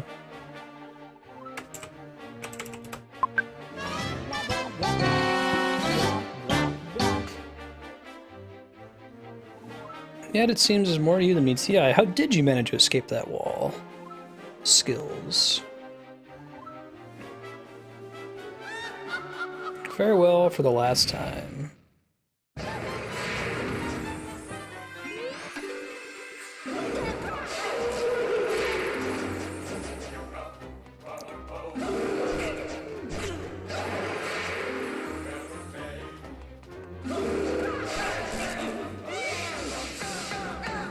He's so angry.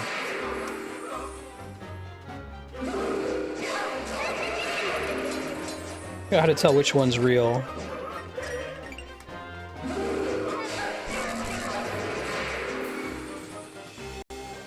Once you find the real one, you can track it, I think. Oh, hearts.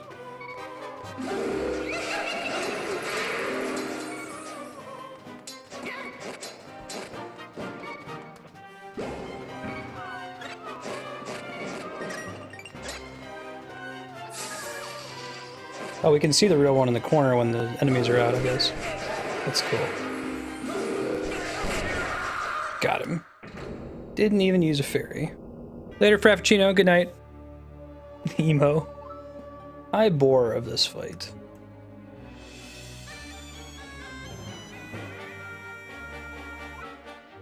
Turkey scanning. Lowly creatures like you won't be worth my time.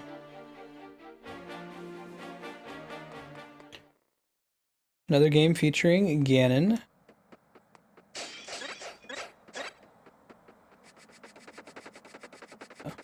Bit of a long hallway. I haven't played. I try to keep it to once per game. We'll get a for real one at the end. This is a nice little reference back to Link to the Past, where you have to cut the wall there. Oh shit! Where are we going?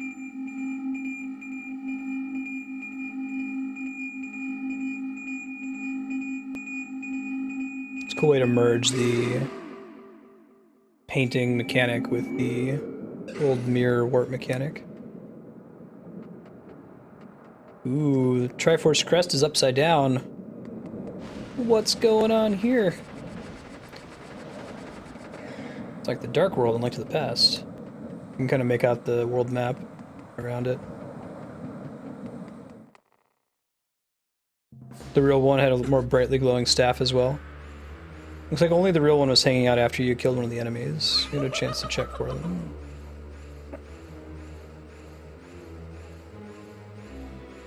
Now, the witch was one of them. Splendid collection. And see how the Sahasrara's kid, Asfala, has the little Ravio staff with him.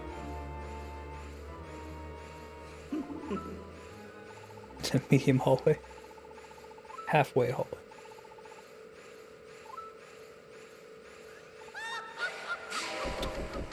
Ganon.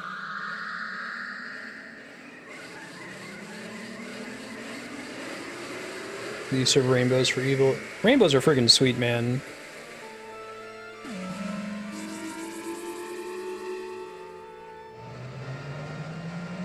I love that it's the Link to the Past Ganon, too. They didn't try to make him look all badass like Twilight Princess. Like, no, in this universe, Ganon is a big blue pig man. Almost like borderline cartoony pig man.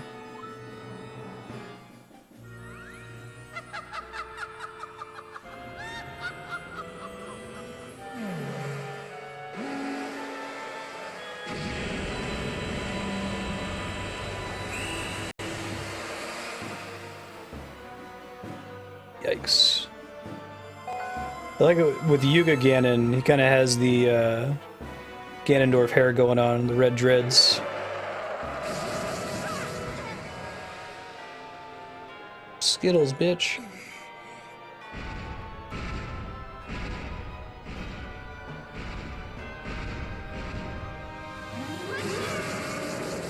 Who's this?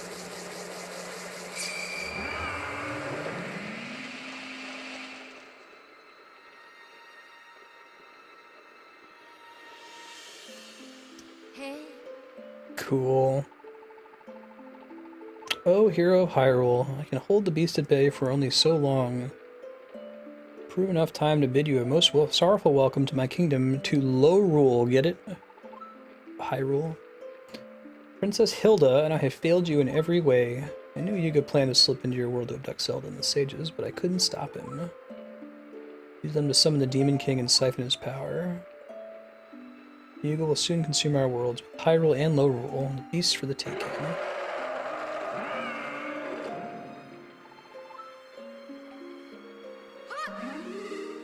Later, Hilda.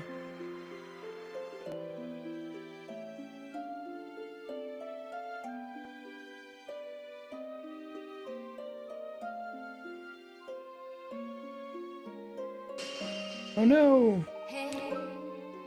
Moment of mere safety. Yuga's slipping his bond. I'll try to keep you safe as long as I can.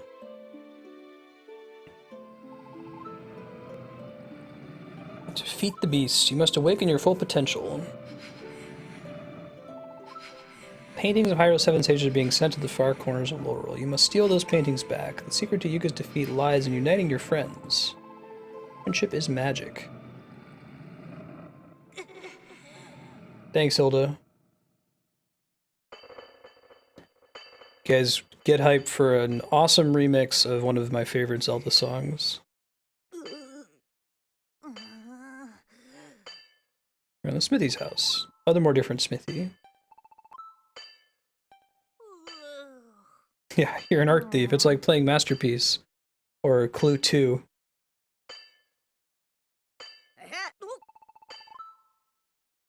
But not everyone in Lorule is a monster. It's not quite the same as the Dark World from Link to the Past, where it's like a corruption of the Sacred Realm, so it's like a mirror image of the Light World, where things are turned into monsters or reflections of their real selves. Zelda's 11, I would play that.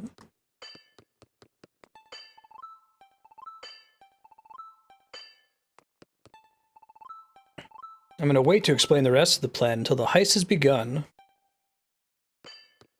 Keep your sense of suspense.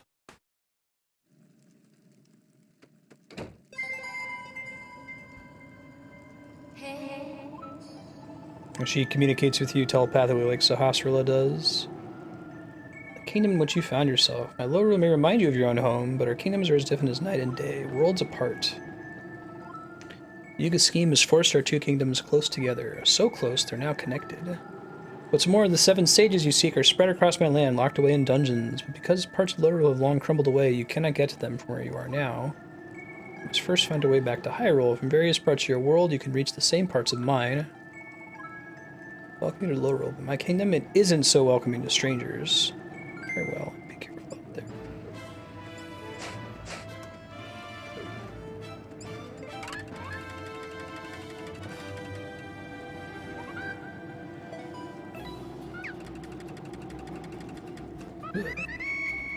Bumping acoustic guitar. Sounds good.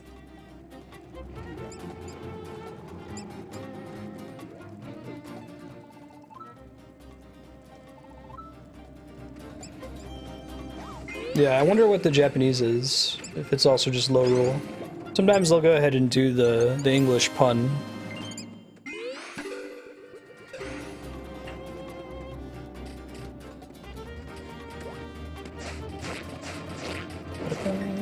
Bees everywhere.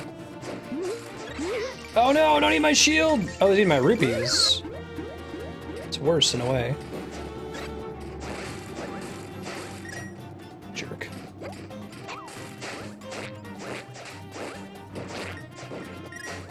Got the cool, like, trees with faces. And now the game is actually, I think it might be actually, like, completely non-linear. You can go to all of those dungeons in whatever order you want, since you can pick up all the items. Pretty cool.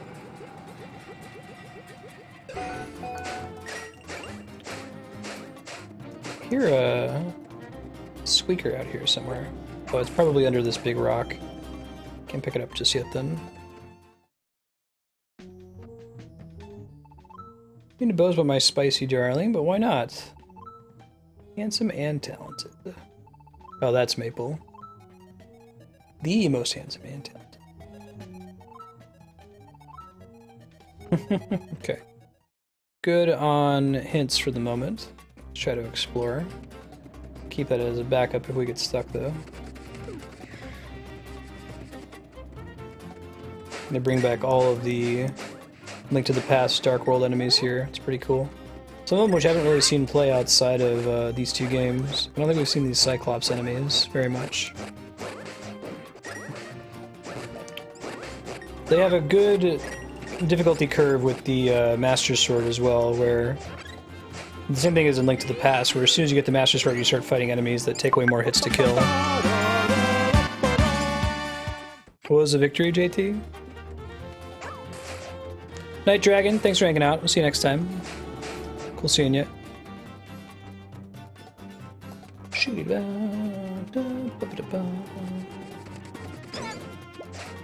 Right. May as well keep that turned on, right? There's 12 in this area. Great.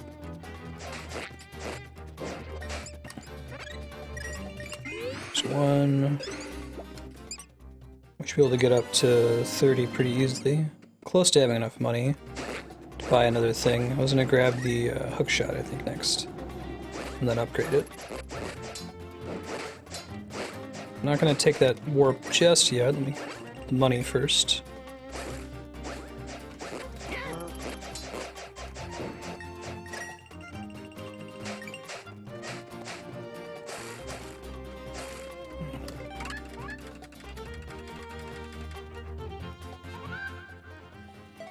They squeak out the little item get jingle. This game got a lot of nice attention to detail. I really do like the sound design across the board.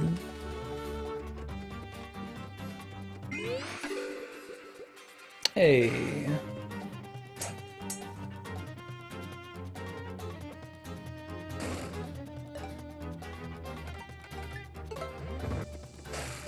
Look at that same bomb play sound effect. Yeah, please avoid hints. If I get stuck, I'll ask for help. But I have played this one before. Alright, bottle number 4.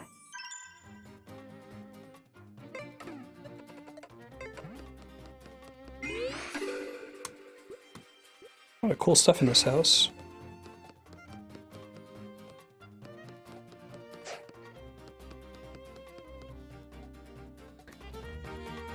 Bum bum ba da bum.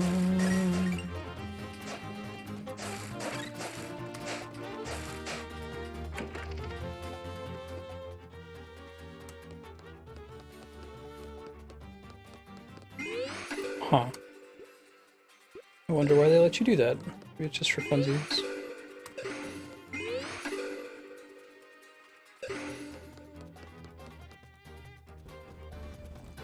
Link's house is empty. In low rule, but not dark world. Go through that here soon. I need like 3 more rupees first. Yeah. It's nice that I guess that's a good reason to have hero mode be gated at the beginning. They can add stuff in there that's a little spoilery, doesn't give the stuff away.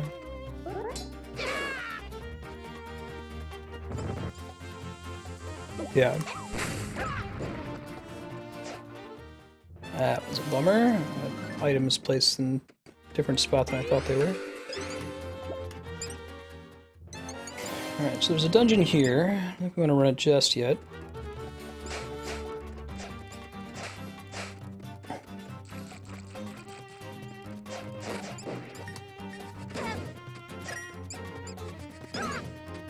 Go. 1 more rupee. And we need 1 more Maya. Maybe I'll try to find one before I go back to the light world here. Probably gonna be one in the water. Yeah, it's a ticket.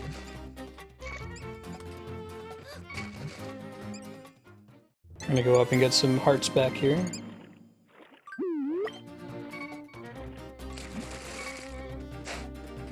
I think there might be a little warp underneath that, but we'll have to come back later for it.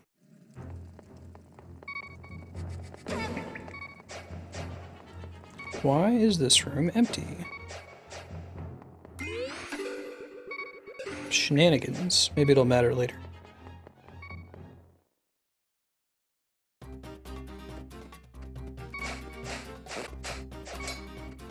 Okay, there we go. Correct item that time. And we got the beeping to go away. Beautiful. Yeah, we still need 1 more, so I'm gonna try to get it. I'm gonna try going east, maybe? Oh, I guess I can't go east from here, can I? Guess we'll go further west, see what we can find.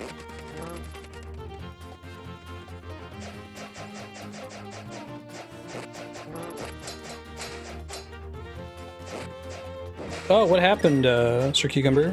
I don't think I followed the event you're referring to. All these rupees.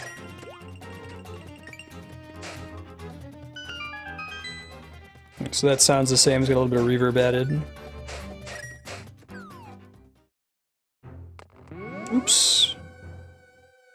Don't actually remember what's in this little cave. Looks like it's, yeah, running...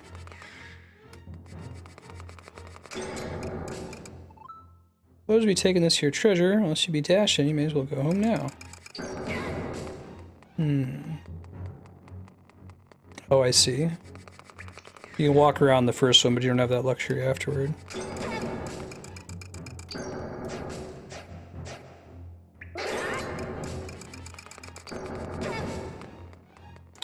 I see.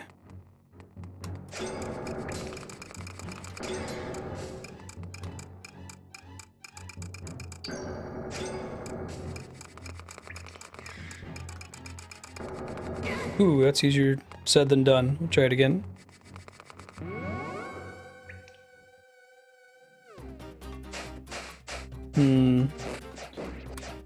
Isn't Molyneux kind of like a fool me once sort of a situation, though? He's made a lot of promises and not delivered on those promises from game to game. I don't know if there's stuff going on behind the scenes that's like what we see in the public for games like Fable, you know? That would explain why a company like Microsoft would want to cut the cable. Not keeping to deadlines and the like. Oh, I guess if Molyneux has nothing to do with it, then that's a bummer. I guess I don't know all the details, so I can't comment intelligently on the situation. That's a bummer, though, if there's gonna be no game. People were expecting one.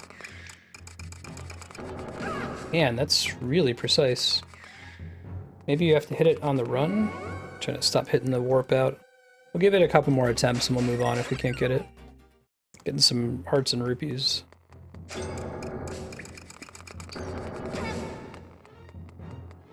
He has been part of the studio for a long time.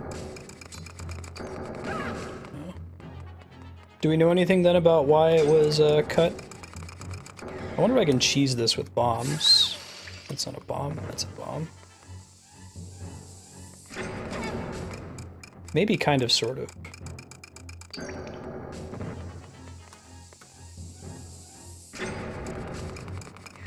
If I don't go running off the edge. That might actually work. Let's try that. Don't need it for this one.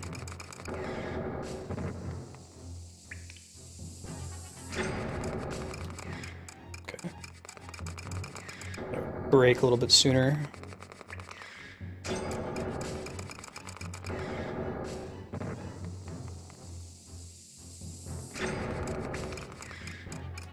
Shoot. I wish I could use the D-pad for this instead of the analog stick. Usually prefer D-pad for this kind of thing in general. Not every game can allow it. That's not gonna happen. Drop back down. Yeah, Molyneux hypes a little bit too much. Like, Fable 1 is a really good game, just it's not like the amazing game that has everything that he hoped it was going to be. Maybe it's just a question of don't let him talk to the media and it will be fine. There we go. Okay, here we go. Shit. Nope, let's not go. We'll wait. Try it again.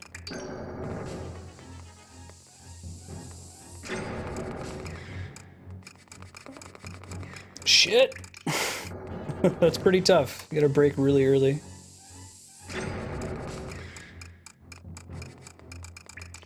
Bummer. Yeah, Jemima, this is pretty tricky. I think we can get it. I'm getting there. You just gotta practice when to break is the big thing. The bomb lets you cheese it a little bit, but it's still hard because if you don't break at the right time, you fall off.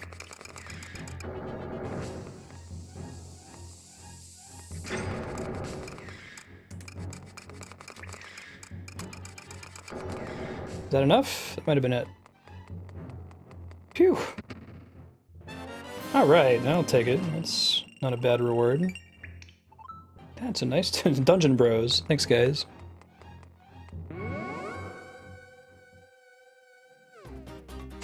Yeah, that sucks for the people at the studio, I agree, Six Gun.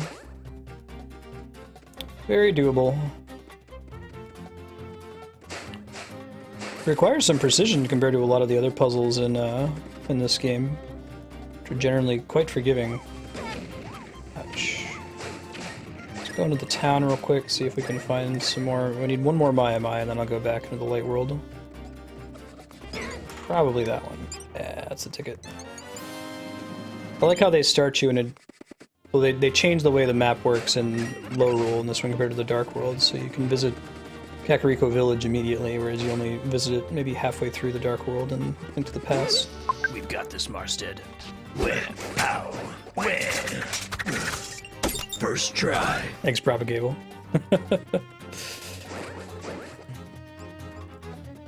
There's one under that rock.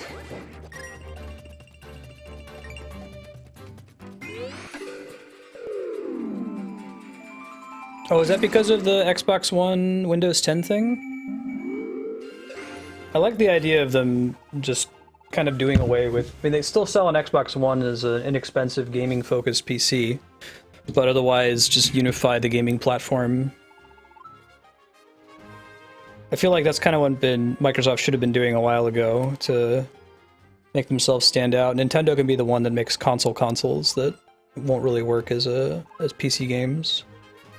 Because they do interesting hardware.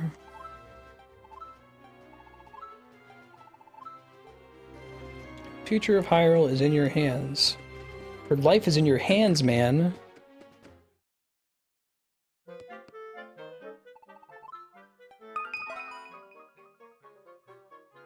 Sure have been. Look how excited he is. You can slide it left and right. Oh, that's cool. So I don't want the fairies to show up in Quick Equip, because who cares? That's neat. Let's do that.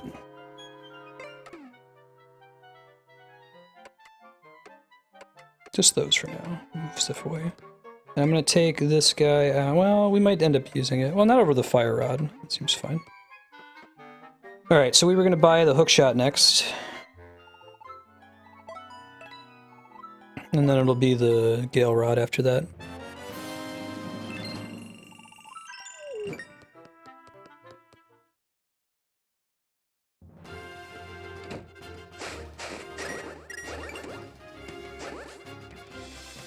I can get you a toe. Get you a toe by 3 o'clock this afternoon with nail polish. There are ways, dude. I'm just saying, an amphibious rodent inside state bounds, that ain't illegal either, dude. What are you, a fucking park ranger, Walter? Don't think we know much more about the NX. The only thing we have is that it's... In the way that the Wii U is, like, a at-home console approximation of the 3DS, I think the NX is supposed to be more so. Like, they describe it as bridging the gap between a handheld and a at-home console. So it might be the kind of thing where it works as a handheld and it works when you're at home. Maybe it's enhanced in some way if you're by a TV.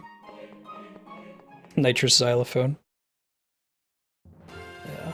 I'm excited for more details on it. The nice hookshot.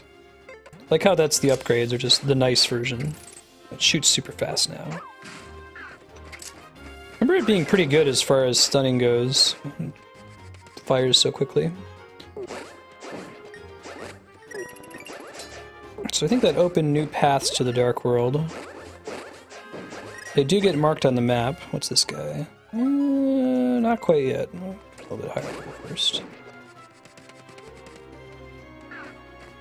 Yeah, it depends on what level they are, though. Like, the one that's outside my house is, like, 999 rupee bounty, so he's really, really high level. We can maybe fight this one. Yeah, he's comparable to our level.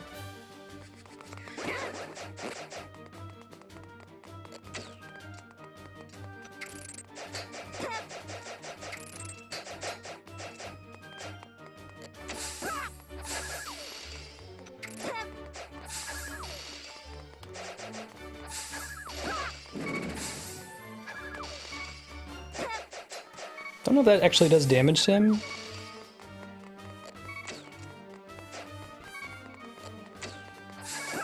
Ah, bummer.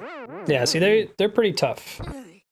Even on the AI. You can kind of cheese them with certain items, I think. I don't know if they come back. If you fail against them, if they give you another chance. Yeah, it doesn't look like it. You get one shot, so I kind of want to wait to fight them until I have way more gear, way more hearts, and so on. Let's see if I can find any more of these little portals to low rule. Otherwise, I'll just go back to the house. It looks like there's one in Kakariko Village we could check out. Is this a fairy fountain? Like a regular fairy fountain? No, it's one with a big fairy.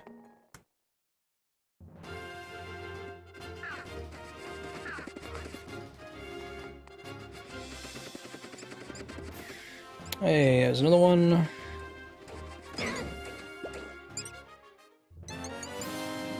Squeak, squeak, squeak.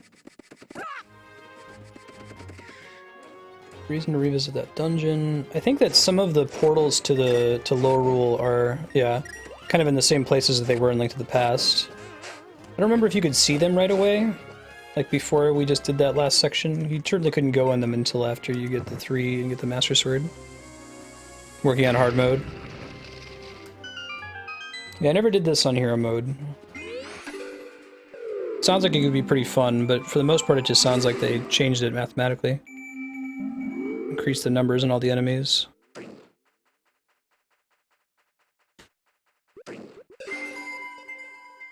Tell me about pumpkin.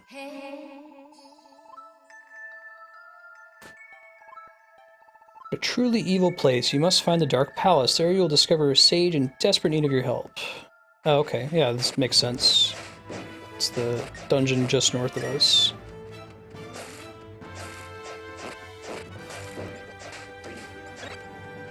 I hear one nearby. Is it on this wall? No, it's higher up than this. I can't climb along that wall there. They killed each other. Can I make this if I go all the way around? Probably need to have the thing that the upgrade that you get that lets you travel further. Or maybe not. Alright. The world puzzles get a little bit trickier in the Dark World. They can get away with it. You have to pay closer attention.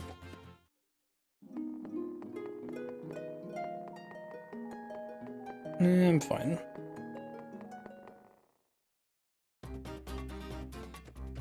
See, if you bomb the wall, there's just nothing there. I wonder if it gets added to the map, or if you have to actually walk through it to get it on the map.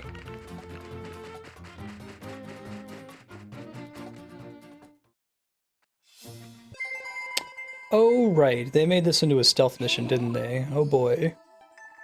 Great and terrible beasts. They once soldiers from Loro Castle. Now they revere a foul being and cower in the temple. They're all good people. If they find you, they will imprison you. Please be careful.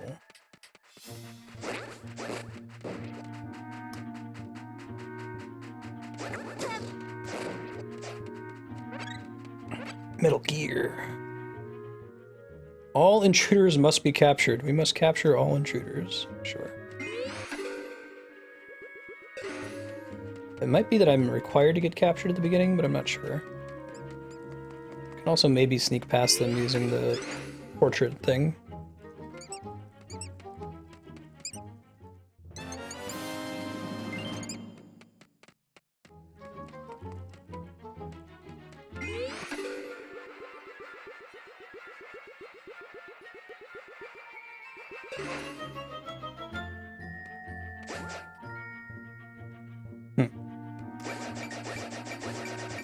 I'm not gonna be able to get any of those.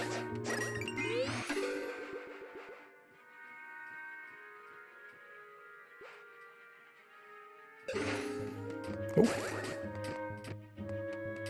These guys. They're kind of cute. And where I can go over there. Can't get up to that chest just yet. Don't remember what's over there, if anything, anyway. Shit.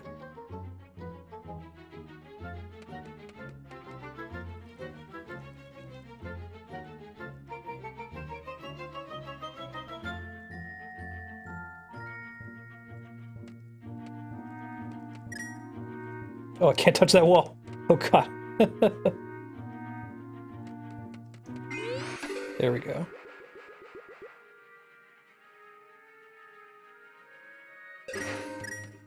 Alright, now we can get the chest. What's in it? Hey, 20 rupees. I'll take it. And you can jump back down. Oh shit, I'm supposed to hit that switch though. Okay, hold on. I think that's a switch. Not sure.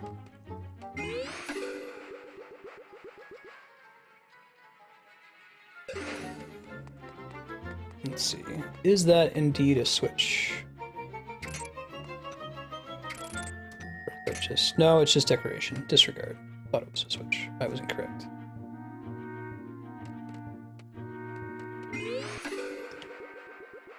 Ooh, okay, can't use the wall to cheese this part.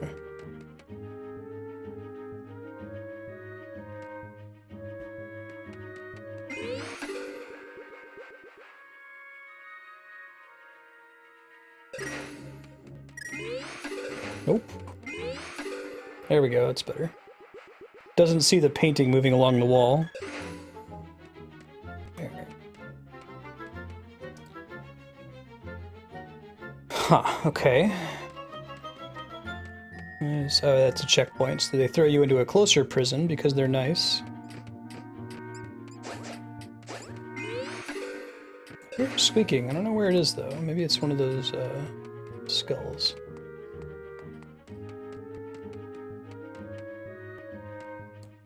They don't look down either. Oh, the vines are supposed to be hiding me? Sure.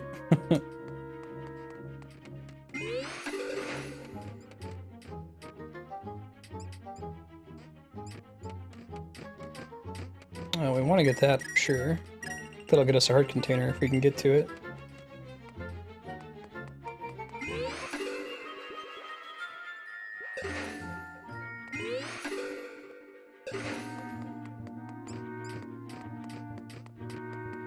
Oh shit! I fell! That's a bummer. Try it again. Fortunately, the prison's like right here. Not a big deal. No!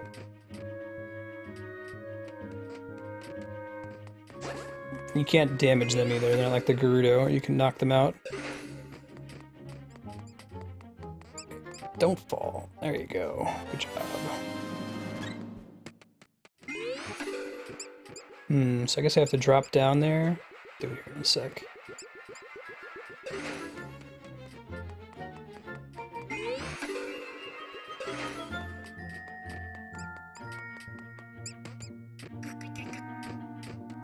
Kill this guy first. Pop this thing out.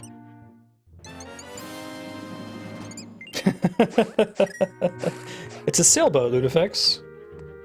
Come on.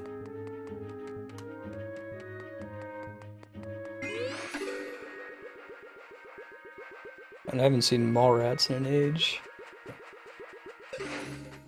Okay, so they're not really here. That guy is just there to block you from moving straight in. Don't think he ever turns around. Now it's a shenanigan. Hey, Isla. How you doing? A happy Monday to you.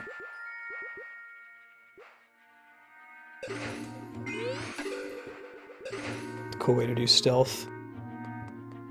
Alright, so there's some rupees directly in front of him, but they're trap rupees. Not worth it.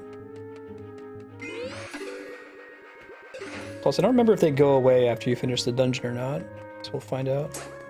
I'm making sure that I have the bombs without actually having a sign out front that says bombs. Ooh, meatloaf. Meatloaf is one of those dishes where there's a really big quality spectrum. It can be really, really good or it can be super gross, but when it's good, it's amazing.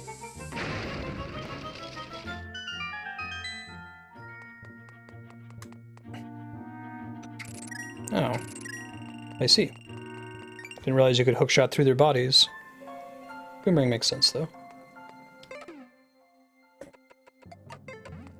Don't know if we actually need to use that. I think it's going to be just the bomb that's required. And now we have custom dungeon music. Very exciting. Yeah, definitely need a bomb for that. And for that.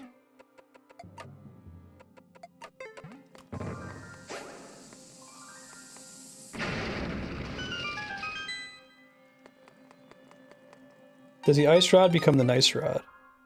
It's just the nice ice rod, but they should have just called it the nice rod.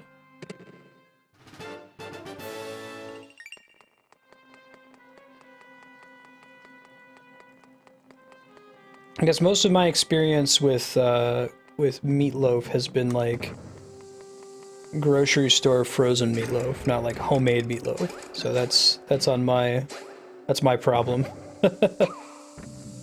Cool. Kaboom! It's a neat mechanic. You have to put light on it for it to open. I think I have to have this equipped to have a light radius. Yeah. Okay. So they can require me to have the lantern because it's never a rental item. Ah, you can't use the hammer on them anymore like you could. There's stuff you can only see in the dark, which is cool.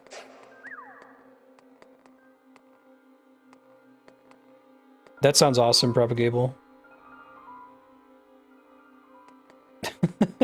Yeah, man. This is such a cool dungeon idea of dark versus light and being able to see things only in the dark.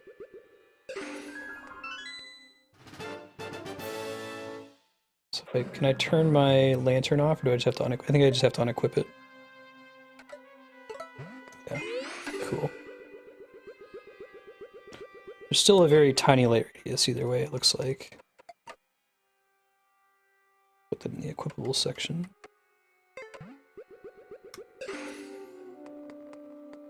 Do what in Link's Awakening? Actually, can I use the hammer on these, or no? I can. That's convenient.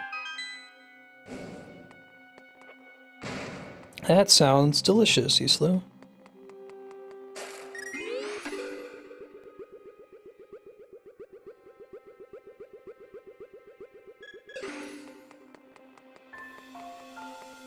So we got the key. We got light beams going down on both sides now. We can exit.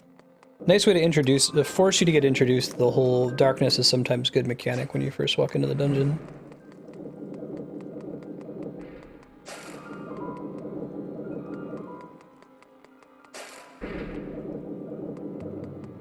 Let's hammer this guy.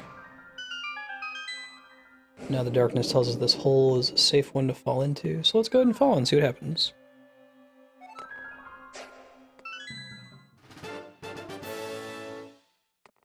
Yeah, you could do hammer to crush their helmets, that's how you beat the actual boss. You could hookshot them in like Link's Awakening. I'll try it for sure next time we bump into one.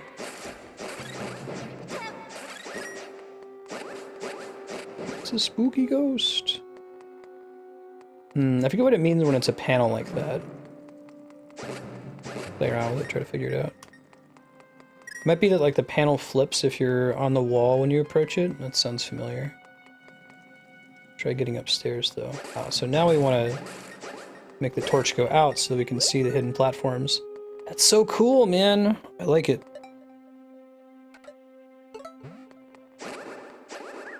I actually want it to be dark sometimes. Alright, so we're gonna try the hook shot, right? Yep, you can take their masks off with the hook shot. Good looking out.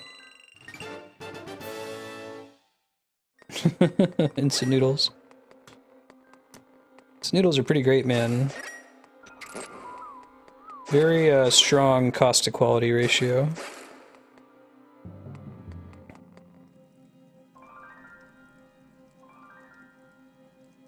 These the hookshot weakness in Triforce Heroes. Sure. Let's check out what's behind this door. Hey Andrea, welcome home.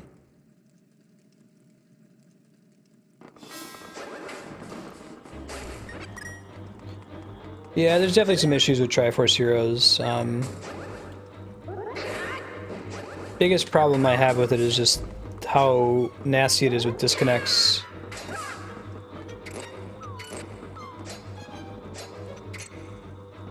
But guys might be bomb only now. If you get disconnected, you have to start the mission over from scratch. And they're not uncommon. It's almost like they expect you to play at a local multiplayer. This is kind of a cool take. You have to force them to drop down with you, be able to damage them. Walk them into the hole. It's a nice use of an existing enemy with an existing mirror your movements mechanic, but make it more interesting in 3D. Very clever. Yeah, that's what the big bummer has been for me. Jemima is Dropping connection is really, really bad for morale when trying to enjoy that game, I find. Just pointing me to the exit, I see. Sneak over this way, see what we can find. Let the meter refill.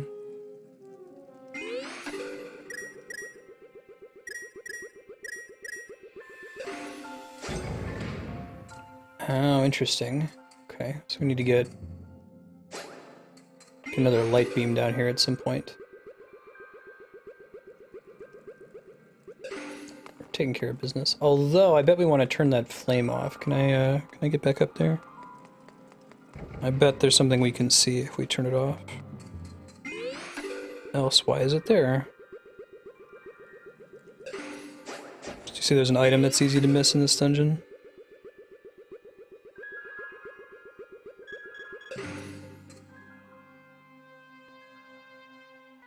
The item in the sense of like a piece of heart or something important?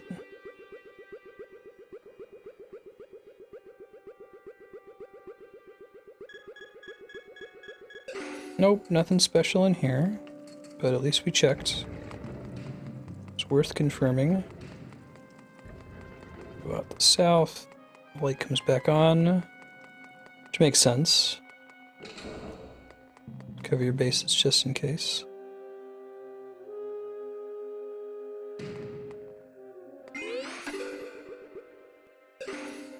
Piece of ore. Try to get all the chests once I get the... Oh, cool. Right.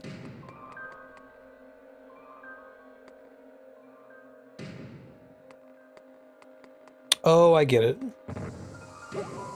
There's slopes.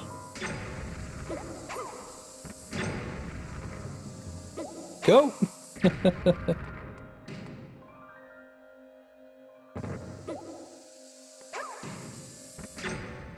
Da-da-da-da. Cool. Maybe the boss key?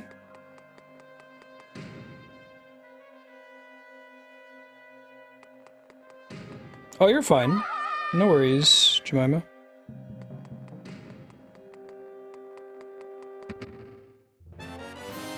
Ah, big key, alright.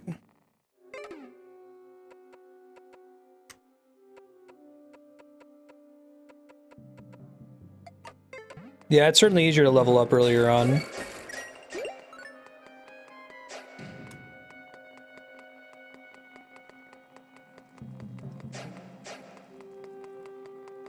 There's like an actual good item in here. Okay, I'll keep an eye out for it. We'll see what happens. Cool. But there are exits from little walls here. Let's see. We might want to turn this off. The lantern. Shit. Can't see them quite as well. I like that there's a balance to having it turned on. Might actually turn it back on here.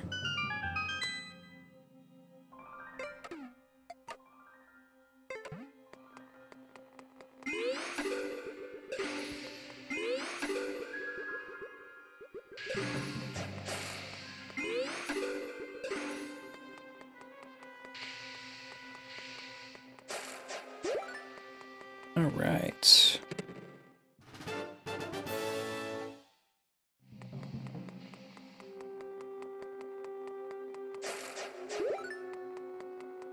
Mm-hmm. And rupees in the lake. It's just a really, really cool idea for dungeon design, making things you can only see when the room is technically dark. Lots of cool stuff you can do with that idea. Is there a way to cross over into that section? It doesn't look like it.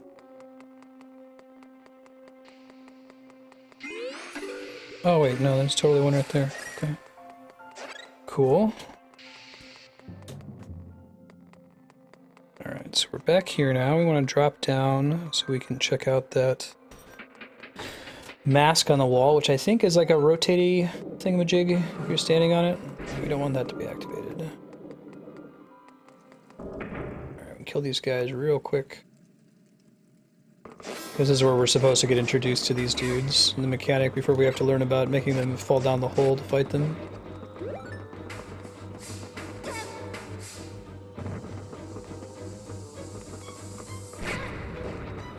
Be a little more careful with that next time, but got the job done. Okay. Let's try shutting down the flame. Ooh, there's a door here. That's cool. I love the like pseudo-hidden doors in this game. I think they do a really good job with it. Bit smelly. There's almost always a way for you to tell that they're there too. Even just looking at the map. Ah, nice.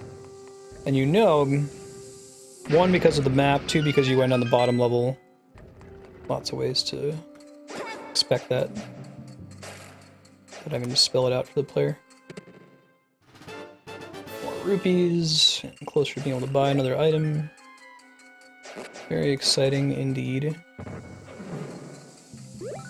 Ooh, I didn't see that before. It's a benefit to...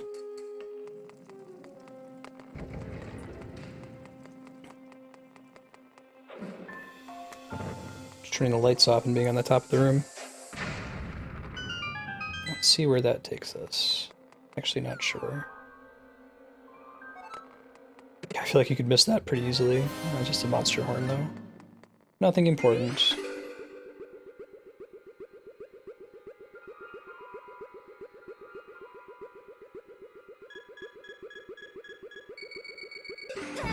Oh, that's too bad.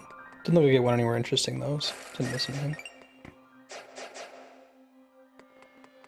You bought all the items before going to the first dungeon? Did you just run around farming rupees? You're able to rent all the items before the first dungeon, no problem, but buying all of them is a different story. Alright, get out of here, this way, go to north, here. This dungeon is so cool, I really, really like it.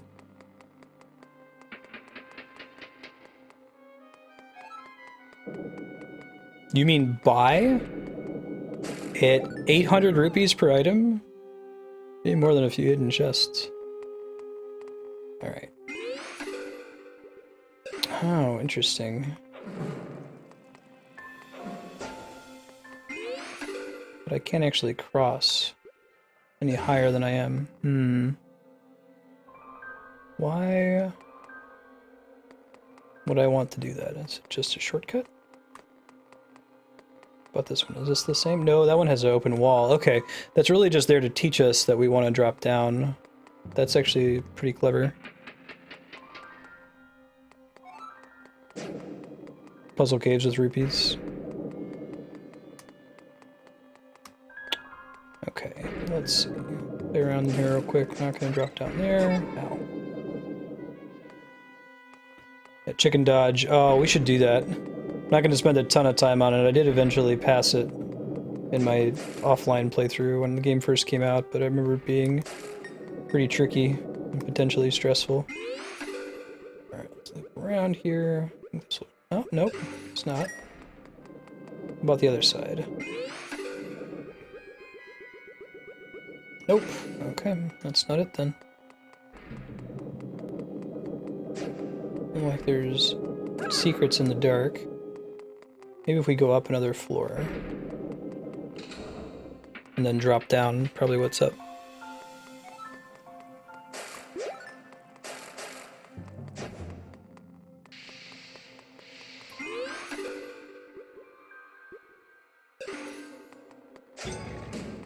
Got it. So we have to use bombs. Sure.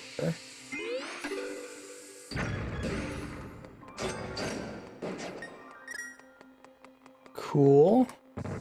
This one...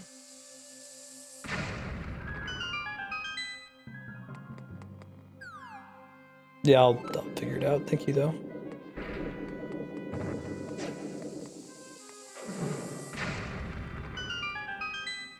I think that's one we want. Now we can loop all the way around. What actually causes those to flip? Is there a switch still in the room somewhere? Thought you just had to, like, get on them. Maybe I need to not have the lantern turned on for it to work.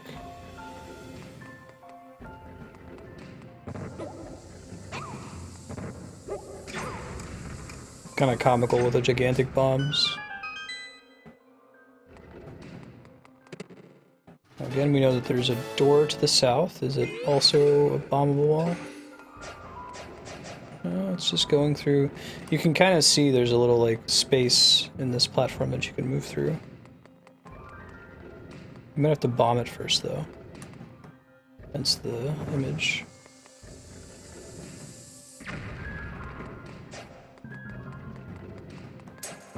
Ah, I see.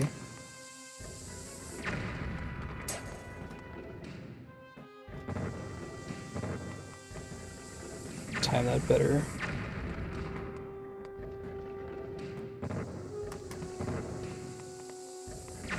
But not put it on the edge.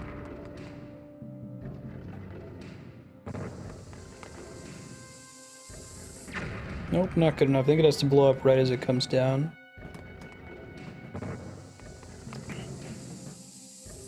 Nope, gotta do a little bit earlier.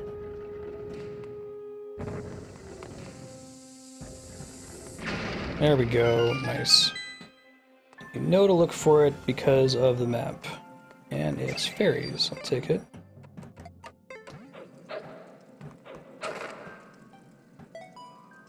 Put it in a bottle.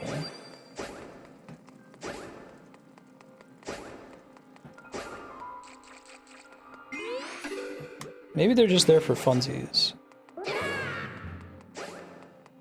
Forget if they actually had a purpose when you activate them.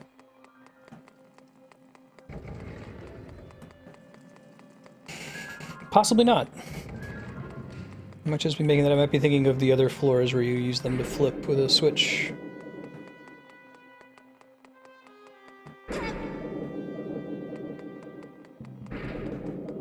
There we go.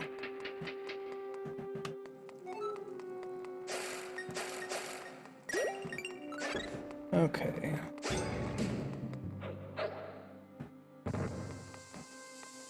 That's the wrong way to do it. There we go.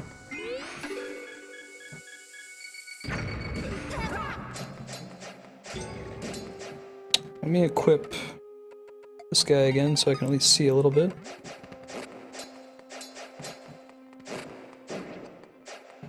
Don't know that that's going to take us anywhere where we need to go, but I'll go ahead and take a look. I think there's another room down the center here maybe that we can bomb.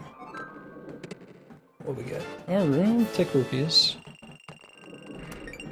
Works for me.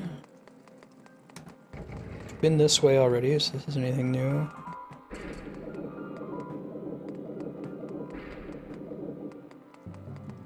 Okay. Nothing new here. Good to know.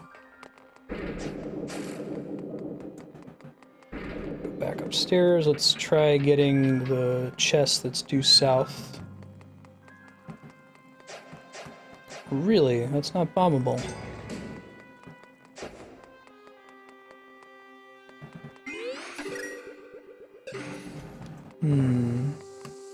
Must be another way in there then.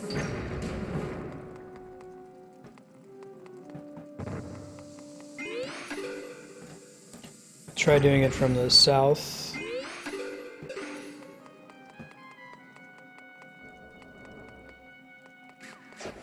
Oh right, this room. This is the floor falls out on you room, I think. Let's try cutting the lights and see if there's something obvious.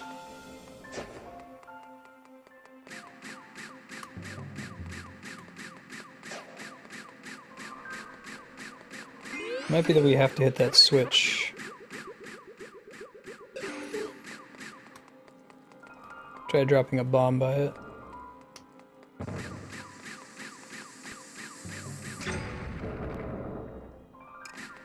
Cool, and it's a time limit. That makes sense. Alright, so I believe... Oh, there's totally one there. Okay, cool. So we have to find a way to get up there. Can't go up just yet. Let's go anywhere. Rupees call our attention to it, I guess.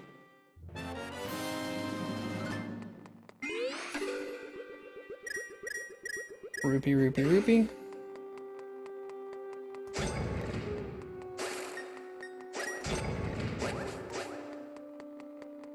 Huh. Ouch. Right, so we want to flip that. Oops, not good. That's not gonna cut it. Here we go. Really? Huh. There must be another thing that flips it. It must not be this thing. Right? Yeah, it must be a different switch. Alright, well, we'll chill up here for a second, see if we can find it. Whatever it is, it can't be far, right? It can't be like all the way on the other side of the room. That wouldn't make sense. Just let the meter recharge.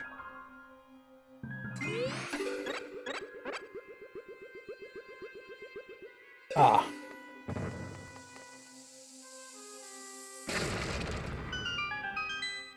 Okay, so now we've got light going down on both sides. It triggered a switch, which is good.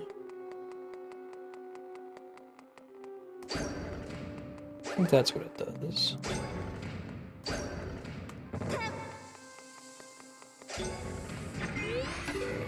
Whew. Master Ore, alright. Thank God for not having a bomb bag in this one. It makes this dungeon a lot easier when you can just assume the player always has access to bombs, you know? Okay, cool. I want to go on the northeast exit now, although actually not just yet. Let me make sure that there's not another blocked off window on this side. Oh, it doesn't look like it.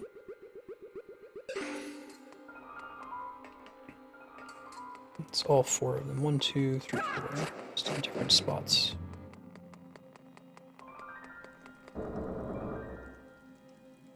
Couldn't get through the entrance room? Shit. Why do we even have a thing there? Oh, that door closes behind you. I see. Okay, so you have to like throw the bomb up there on the left side. It's like an easier version of this room. Gotcha.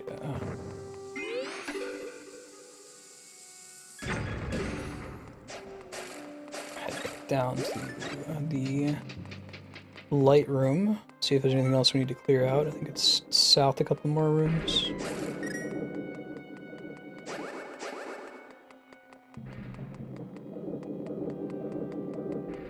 Oh, right, yeah, you need to have the bombs for this dungeon. Correct. Huh, is that like cracked surface technically? That would be pretty cray-cray. Well, I guess this one's a little clear because it's like there's a cracked huh. Must be something I can do to get this to go away. The entrance to the dungeon is a cracked door. So if you hit it with the sword, it makes the bombable wall sound effect. That's how it's telling you that you need to use. Now, does that actually work? No, it doesn't look like it. But I don't know if that's what we're supposed to do. We need to get the light to go down below, or if that's just calling your attention to that section of the floor there. We'll see. See how many of these are activated now. Okay, we still need to get one on the left. I think that's the one that's the area I was just in. We have the boss key, so that's the last thing we need to get out of here. It's nice how they convey to you. You see that enemy, you want to throw the sword at it, you automatically put the light out, and you understand the darkness wall mechanic.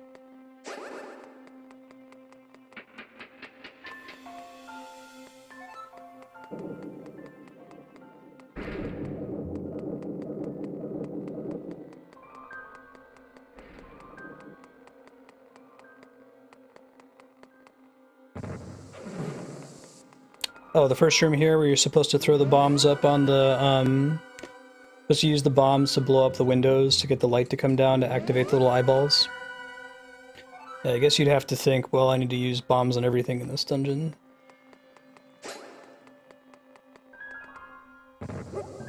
Trying to figure out how to make that platform go away. Lighting up the room doesn't do it. You do have to go there when you first get here to get a key, so don't think it's doing this. Not like a switch that I can hit. I could try turning all the lights off and see if that shows me anything. Oops.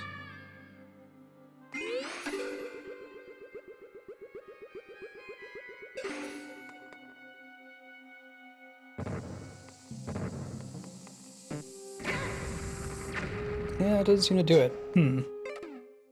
Pretty sure that's the one we need too. It won't be any other item. The only item you use in here is the bomb. I'll let my meter recharge and then we'll go down a room or two, try to figure it out. I guess there might be another light beam that's not that one. It appears to be being blocked.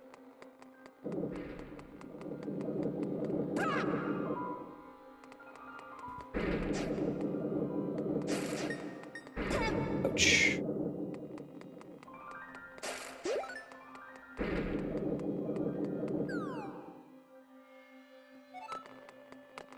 It's one floor, actually it's a room south of us. So if we were to adjust the light beam, it would have to be from the 3rd floor. I'll go up real quick and see. You liking it, Leon? I've heard nothing but good things about it. Like, it got really huge overnight. I haven't played it myself yet, but certainly like the concept.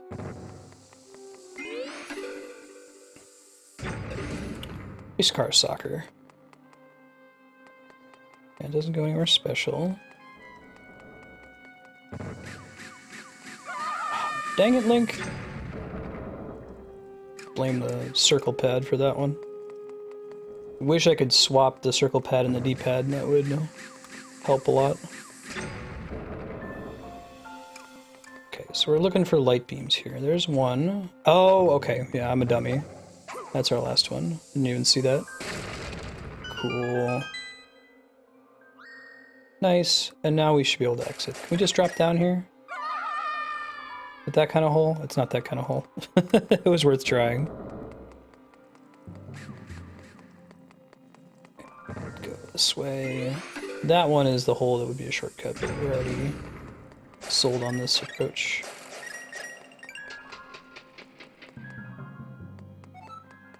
Thank you for staying quiet, Mega Man. Figuring it out. Yeah, I really like this dungeon. I like the whole light versus dark mechanic. It's cool. You know, I feel like restricting some of the dungeons to one item only lets them be really creative with the way they use those items. 'Cause you use the bombs in a lot of different ways in this dungeon, and they can make trickier puzzles because they know you know, or I guess they can assume that you know that you'll only be using the bombs to solve everything and not like the hook shot. Because if I thought I had to use the hook shot or something else, some of those puzzles could be pretty tricky. So no, I think that might be an argument in favor. Reduce the complexity of the dungeon so that you can increase the complexity of individual puzzles. It depends on what item they're using. There's more design space in, say, the tornado rod than there is in the hook shot, I would say, in most games.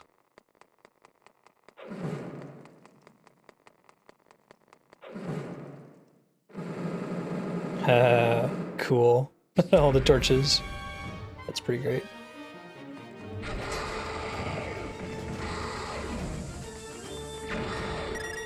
It's all covered in rupees. I like it. The upgraded bomb definitely helps for this fight. Big explosion radius.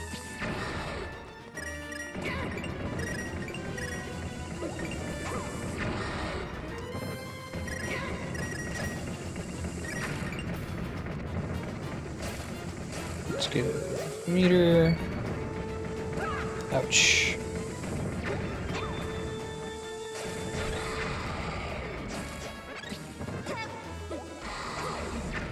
There we go. It looks like it blows up if you throw it at his face. Oh, the hammer works too? Like it does in Link to the Past? That's kind of cool. I figured it would be bomb only, since that was the rule with the dungeon.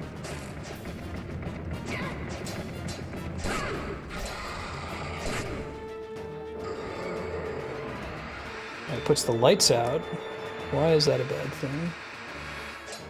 Okay, we probably need to have...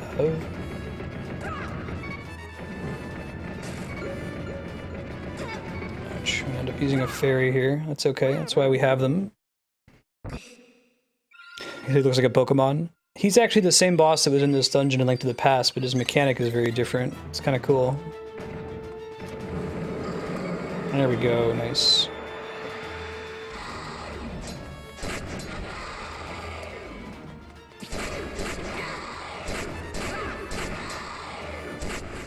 Got him. GG. Oh yeah, I forgot about the whole wall merging thing. Once again, I could counter the number of times I forget I can turn into a portrait in this game. Who we rescue? Hey, it's Gully. Who'd have thunk he was a sage?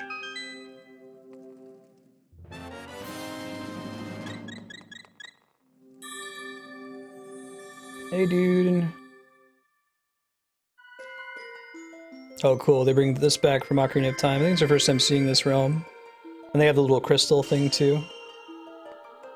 That begs, or that asks the question then, is he dead? Like the sages are on Ocarina of Time?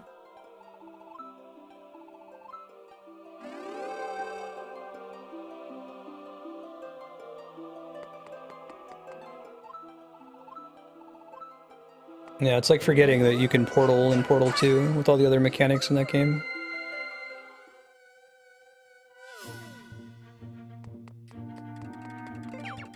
Yeah, that cool 7/8 theme of the goddesses. I like it.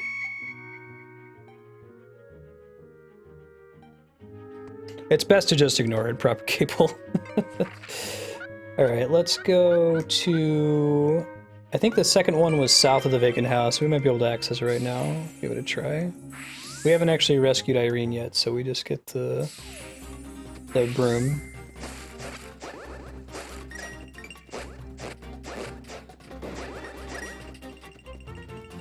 I'll go buy another item.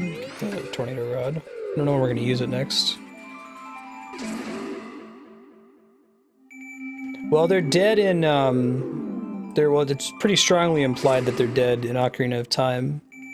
They turn into sages after they've done something really dangerous, then they disappear from the game world, like Darunia goes to fight Volvagia the dragon.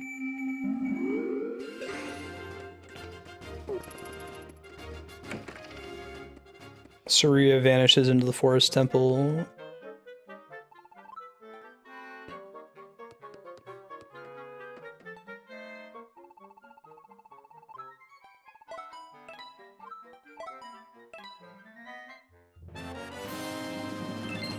Alright. Don't think I can upgrade that yet though, right? I need significantly more... Yeah, I need 6 more. Do they, Yukipo? I didn't think they did at the end of... Is that in the credits or something? Maybe it is and I don't remember.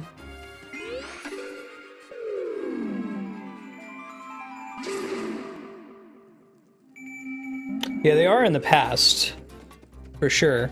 That's actually a mentioned problem that it shows up in Twilight Princess. That in the past timeline where Link goes back and becomes a kid again and the events of Majora's Mask happen, the sages are never awoken. So it's implied that there are different sages now. Those are the ones that we see in the flashback that shows them binding Ganondorf.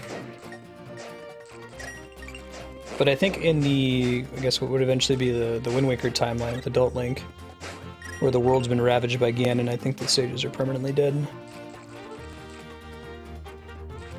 Hey MLG, how you doing? Yeah, mine's too foggy as well. Someone has, like, evidence. It was my understanding, though, that they were dead.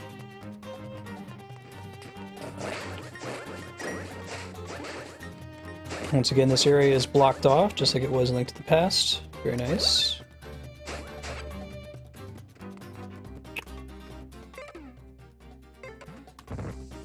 So this is their way. Instead of having a sign Oh no, we need something else. Not just a big bomb. But what? Is it gonna be the hammer? No, that's not it. It might be like a super bomb that we have to carry here. Like they had in Link to the Past. I forget where you get them in this one, though. Pretty sure that's what it is. Yeah, I won't be able to do anything else with this dungeon in the meantime. But this isn't Dungeon 2 in this one. Unless if we can find the Big Braum salesperson.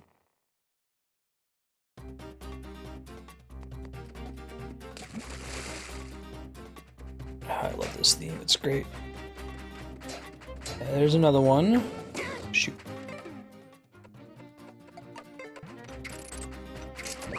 There's a little button on the bottom screen where you can check this version of the map in the light world too, which is nice.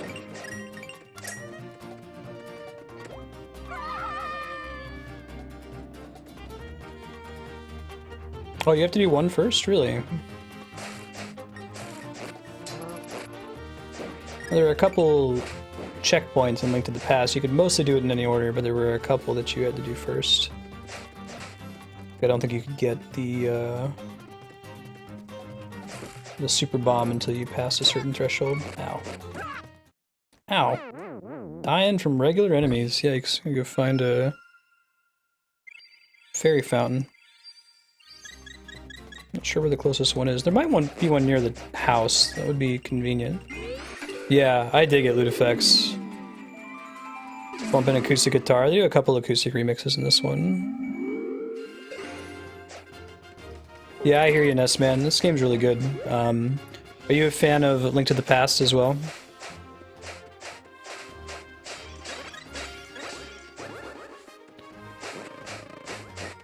I generally prefer 2D Zeldas to 3D Zeldas. Like, the 3D games are all still really, really good, but from a nostalgia point of view, I don't know, I think the 2D ones sit best with me.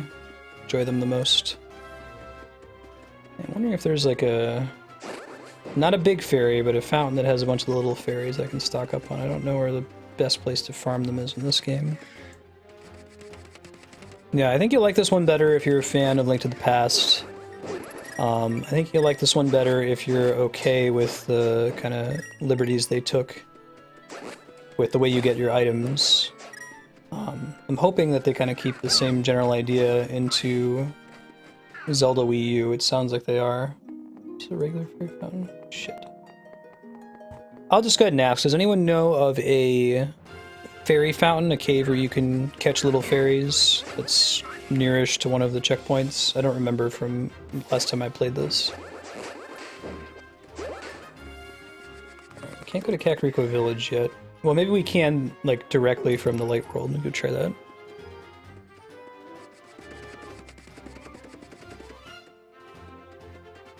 Well, I think the pacing in Wind Waker, the reason it feels off is because it seems very likely that they cut significant content from the game, that there were going to be at least 2 or 3 more dungeons that got replaced with the little Triforce hunt, which doesn't really fit in with the tone of the rest of the game.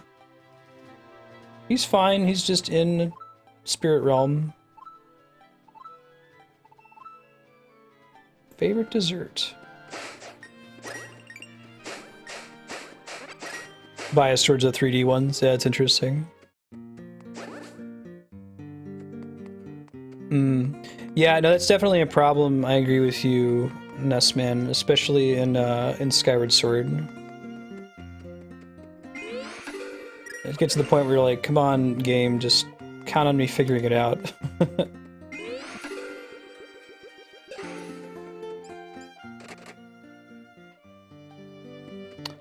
To come into this one from the Dark World, maybe? I could have sworn that there's something on the back of one of these houses. Just keep looking around, see if we can find it. Pretty sure that there's a portal somewhere in this town. That's a rupee. Is it Sahasrar's house? It is. Perfect.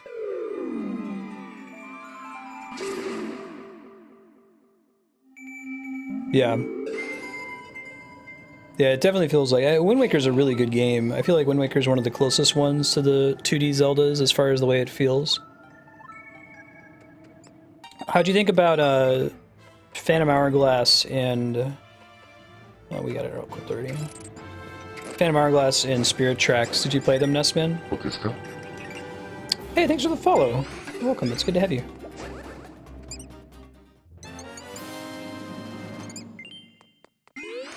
Any new folks in stream? Hey, I'm Marstead. I'm trying to beat every awesome game ever made live on Twitch. Monday through Friday, we're playing cool games like Zelda, Final Fantasy, Dark Souls, Dead Space, Pillars of Eternity, Bastion. Tomorrow we're doing some Shenmue. That sounds cool. I'd be happy to have you if you're just here for Zelda. It's awesome. We play it at least once a week. I'm trying to play through all of the games in the series in chronological order according to Nintendo's timeline, and we're almost done. We've got to finish this one, Zelda 1 and Zelda 2, and then goal has been completed. Probably replace Zelda Day with Souls Day. Play through Demon Souls, Dark Souls 2. Yeah, check the schedule below the stream to see when Zelda's gonna be up next. Next week it's gonna be Tuesday. Continue with Link Between Worlds. I don't think we'll beat it next Tuesday, but we'll come pretty close, and then we can jump over to Zelda 1. Ooh, portal. I don't know why I'd want to take it from here, but it's good to know that it's here. I guess it's not that you lift those, but there are a couple of other those around the world, if I recall correctly. I don't really need it right now. I'll go back to the Dark World.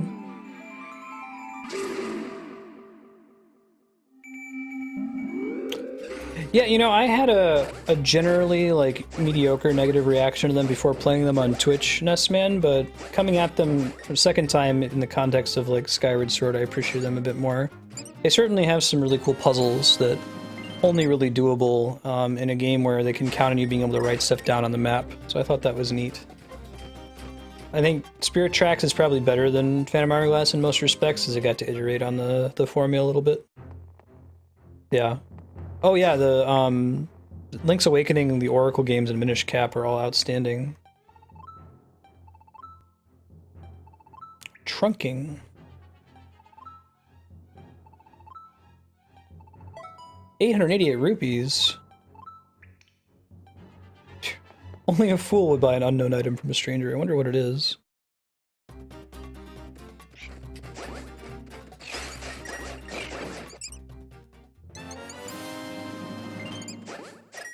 I might do Final Fantasy, actually, after Dark Souls. Technically, Final Fantasy IV is on the voting spreadsheet, so I'd have to find a way to address that. Like, I can always go back. I have a chat log, so I can go back through the votes and... But we'll see whether Final Fantasy IV gets upvoted before we get that far. It's going to take a while to get through all the Souls games at like 4 hours a week. Hit the evil chickens. This one's not necessary either, I don't think.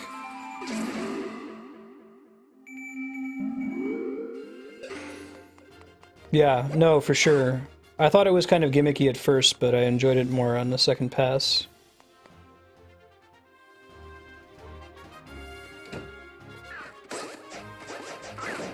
Did you get something for throwing all the rocks here? I could have sworn that when he's out here you throw all the rocks and he gives you something, but he's gone now, so... No worries. Actually, I think I got a command for it.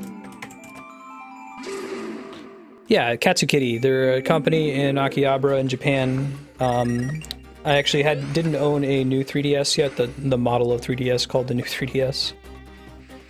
So I custom ordered one. Better than shipping it to them and waiting for it to come back, since I didn't already have one. Forget how to get over there. I remember it involving shenanigans. What were the details of those shenanigans? Maybe it's not something I can do yet anyway. Come back to it later.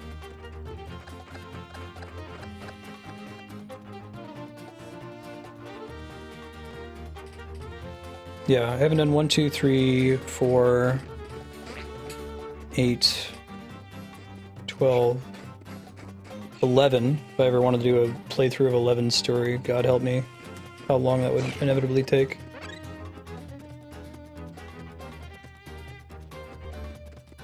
Haven't done 13 at all. I've actually never even played 13. I played like the first hour and a half and got really turned off by it. Probably unfairly. Yeah, sure.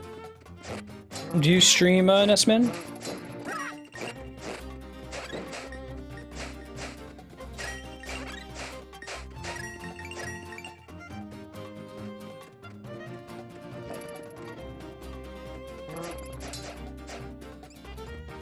Oh, cool. How'd it go, Garg? All of my experience with Shin Megami Tensei and Persona has been on Twitch. I've played about an hour of Persona 3, and that's it. But I'm told, as a fan of JRPGs, I should play them because they're very good. I liked what I saw of Persona 3. See when it gets voted up, get to it.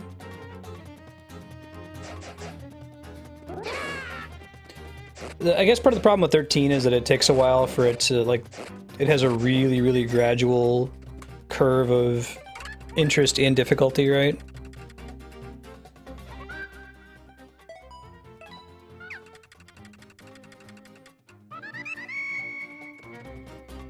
Yeah, the linear thing is almost comical, where it's like they shouldn't even have put a map on the screen to make it how clear it is that you're walking down a hallway. But that's not... I think the obsession with non-linearity turns people off from games that otherwise are very, very good. Like, games do not have to be non-linear to be good. I think that Final Fantasy X hides its linearity better, if that makes sense. Oh god. Way to make the Wallmasters way creepier in this one. It's still in the Lost Woods dungeon. God, I feel like they do a better job of following you in this one. Yep, that's what we meant to do. Fall into the very first pit we come across. Sounds good, Peter. I got Gibdo, another Wallmaster.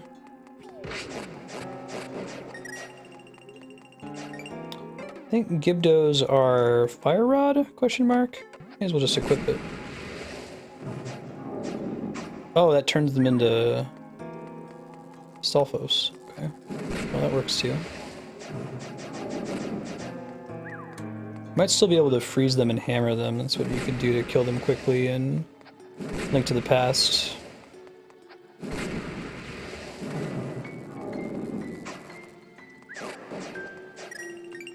Okay, so everything in this room is dead, but nothing else to be done in here except to exit through the north door, question mark? Let's see what's... There's one closed but not locked door in the southwest corner. There's a key door. Remember that that's there. And our buddy's back. Hey, friend. Hey, Flamebar. Oh, that's a really cool way to teach the player that you can use fire on the Gibdos if you didn't already know that from earlier titles. Exceedingly clever.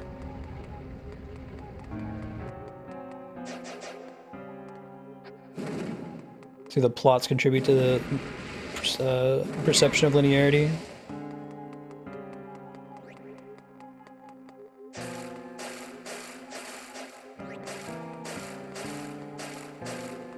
Yeah, sometimes I don't like games that are too non-linear. Like, I kind of like a guiding hand in my games.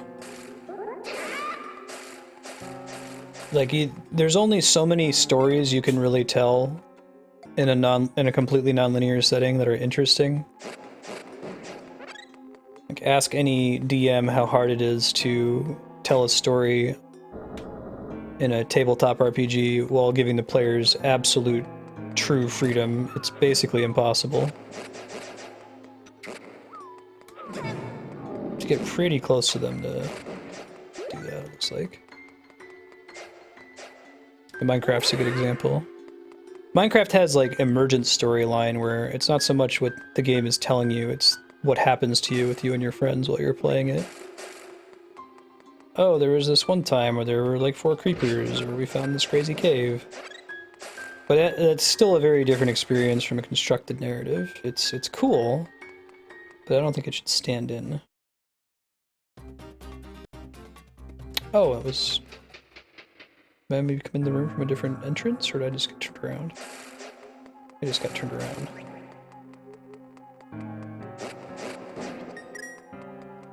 Oh, okay. Let's see what's happening. Sure.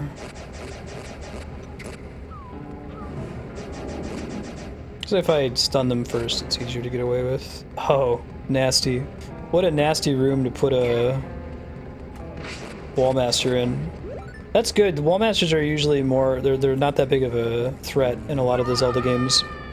I thought they were pretty threatening in Twilight Princess and Spirit Tracks, I think it was. There was some room where instead of them coming after you, they came after the key. I thought that was a genius way to make them relevant again. Crash server just playing on. Hey Marco. Thank you for the follow. Welcome. How's your Monday treating you? Yeah, into the survival games, Isla. You came over from Dizzy Disasters channel, right? When I was doing the 24-hour stream, so that makes sense. You used to do the survival games. I am not playing on hero mode, no. I usually like to trend towards the more difficult settings when I'm playing things off Twitch, but I think for the most part, since I'm trying to beat as many games as possible, playing it on a harder difficulty just makes the playthrough longer.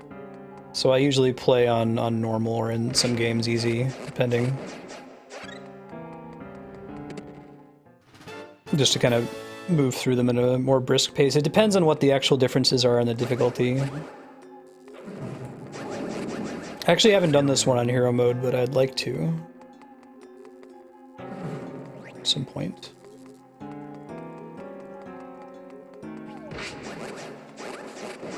Cool.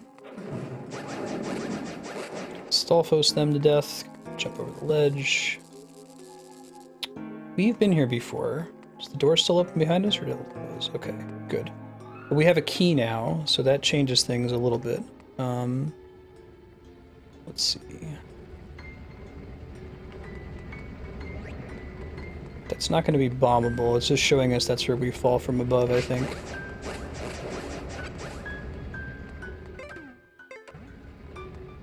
I think we've done everything there is to do on this map, namely find all the keys. There's no more chests that are marked. There's not an... Well, I guess there is an exit in the south. Might use the key in the obvious door in the southeast. See what happens. We're supposed to portrait to avoid the Wallmasters in this room. What's my opinion on Master Quest and Ocarina of Time? I love it. I actually, when I did Ocarina of Time on stream, I did Master Quest because I'd never played it before, and I knew Ocarina of Time like the back of my hand. It wasn't harder, it was just different, and it was like getting a new Zelda game for free. It kind of uses the same assets. I would love to see Nintendo do that again. It's certainly not free to make a second quest of that quality, but I'm sure it's it requires less development resources than making a completely brand new Zelda game. Some of the puzzle design in Master Quest was super goofy, and I really, really liked it. Like the cows in Jabu Jabu's belly. Oh, it was Zelda's channel. Gotcha, Isla. Well, cool.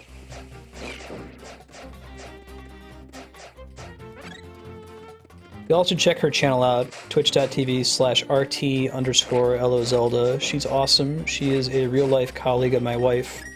They were undergrad physics together. I don't think she's in physics anymore. Forget how Andrea found out that RT was a Twitch streamer too. Yeah, really like how they changed it up.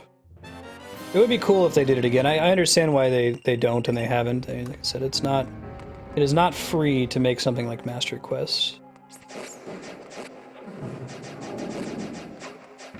Gamers like to be entitled and say, oh, developers need to include this, this, and this, without really thinking about how much like work, effort, and money goes into doing that. So you have to be careful.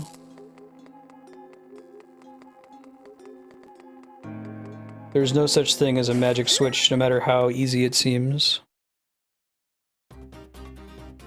You have to beat it first to do Master Quest. I was actually able to do it on stream without beating it first because my wife had played through master, or she had played through the original quest on my copy of the game, so it was already unlocked. If it hadn't been, I probably would have just done the normal version on stream. Yeah, the horizontal flip. Yeah, that was driving me a little crazy. I see why they did it, but it changes things up for free, I guess, but it's not a very interesting change up. Kind of the same thing with Twilight Princess. Is Twilight Princess HD, is it the GameCube version, or is it the flipped version from the Wii? I figured the GameCube version was the canonical one, Link being left-handed and all that. Okay, that doesn't do anything directly. Oh, cool. Okay. I see.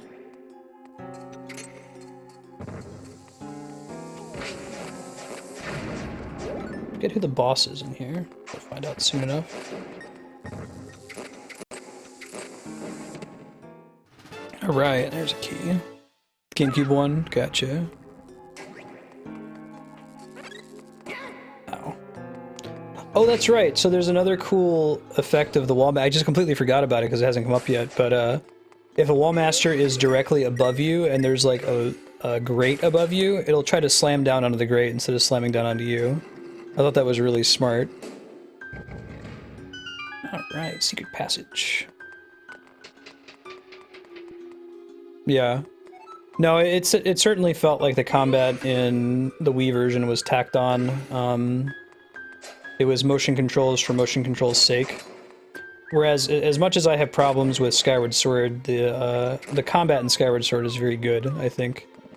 Mostly because it was built from the ground up, assuming motion controls, and it's pretty tight for the most part.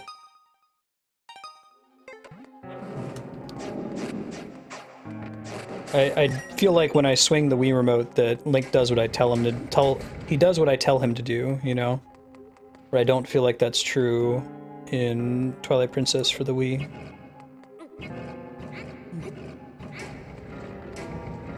Decide which of these to go with. I could do those two, or I could do these two. Oh, I guess it just has to be those two. The other ones don't connect. Maybe. I could see it going both ways. I guess it depends what platform you're trying to get to. Holding on to your GameCube version. Did they, so I haven't followed Twilight Princess HD very closely. I'm less concerned with the graphical upgrade. That doesn't interest me as much, but there's a lot of things about Twilight Princess that could be improved. Like, despite having some of the best bosses in the Zelda series, it has probably the worst opening of any Zelda game. It takes you like 2 hours to get to the Zelda part of the game, and you're doing all this stupid bullshit like fishing and other stuff that just isn't really fun. Have they changed any of that at all? Are there any like quality of life improvements to it that anyone knows of? Okay, cool. Hero mode is the Wii version maps. That's a cool way to get use out of it, I suppose. Huh. So I've definitely been here before. Why would I want to go back up? Just so that I have a way to get out of here, I guess? Oh, okay, I'm a dummy. I thought that that room on the side was where I had come from. I got turned around. They didn't change the opening at all? That's too bad. I think it's like, Twilight Princess is probably the worst Zelda to try to introduce a friend who's never played it before to the series, because they're going to get so burned out on that opening. It's so un-Zelda. Good game. Do you have a Wii U, Islu?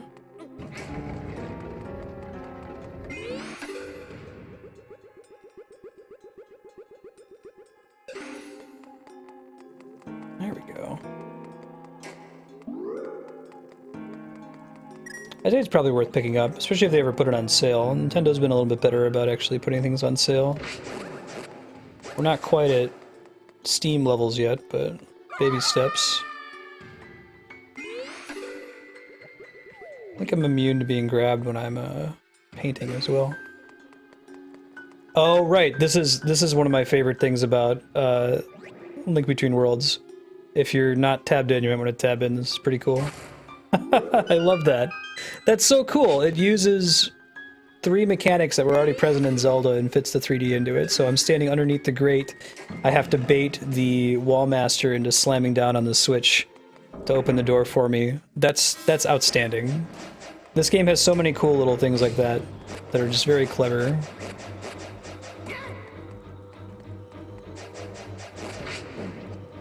Playing around with classic Zelda mechanics. And I think I have to do the same thing. It makes sure that I understand that mechanic before I come in here and have to use it to kill these Gibdos.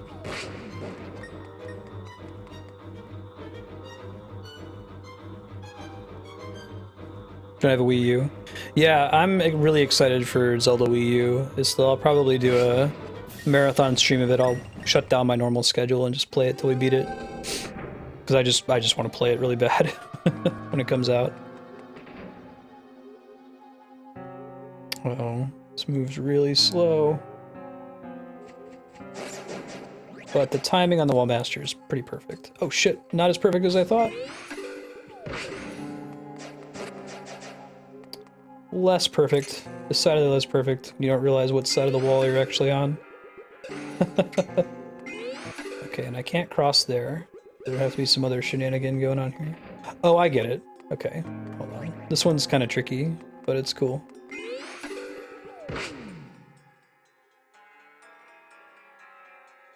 I don't think we have a release date yet, no. They've delayed it at least once, which is probably a good thing.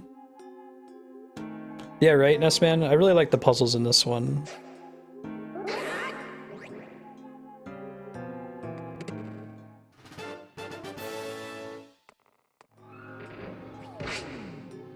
Yeah, let him go just a teensy little bit faster. Fire Rod's kind of a pain in the butt, though. It uses a ton of magic. It takes forever to travel. Decided to go with the lantern instead.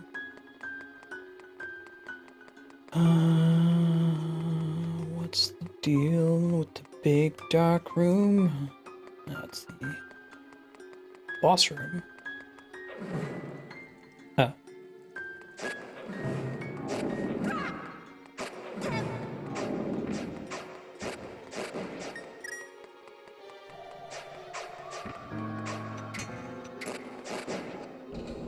There we go. You have to light it to get the door to open in the first place.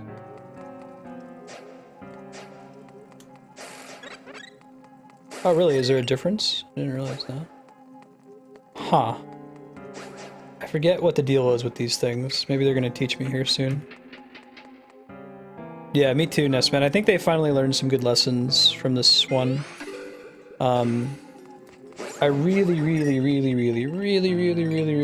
like their system with the hint glasses, because it's completely opt-in and it lets the player decide whether they're stuck or not, and it lets them design trickier dungeons.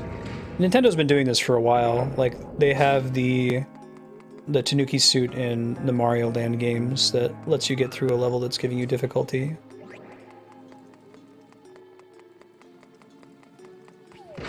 That was almost very bad.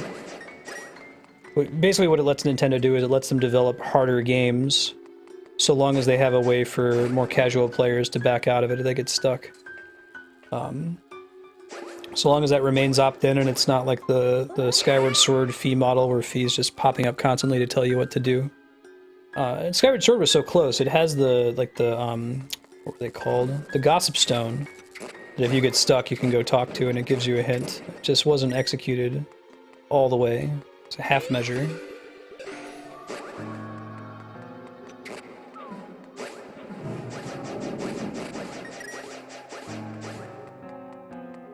Yeah, exactly. And it's understandable, it's completely understandable why Nintendo doesn't build all their games for veterans, though.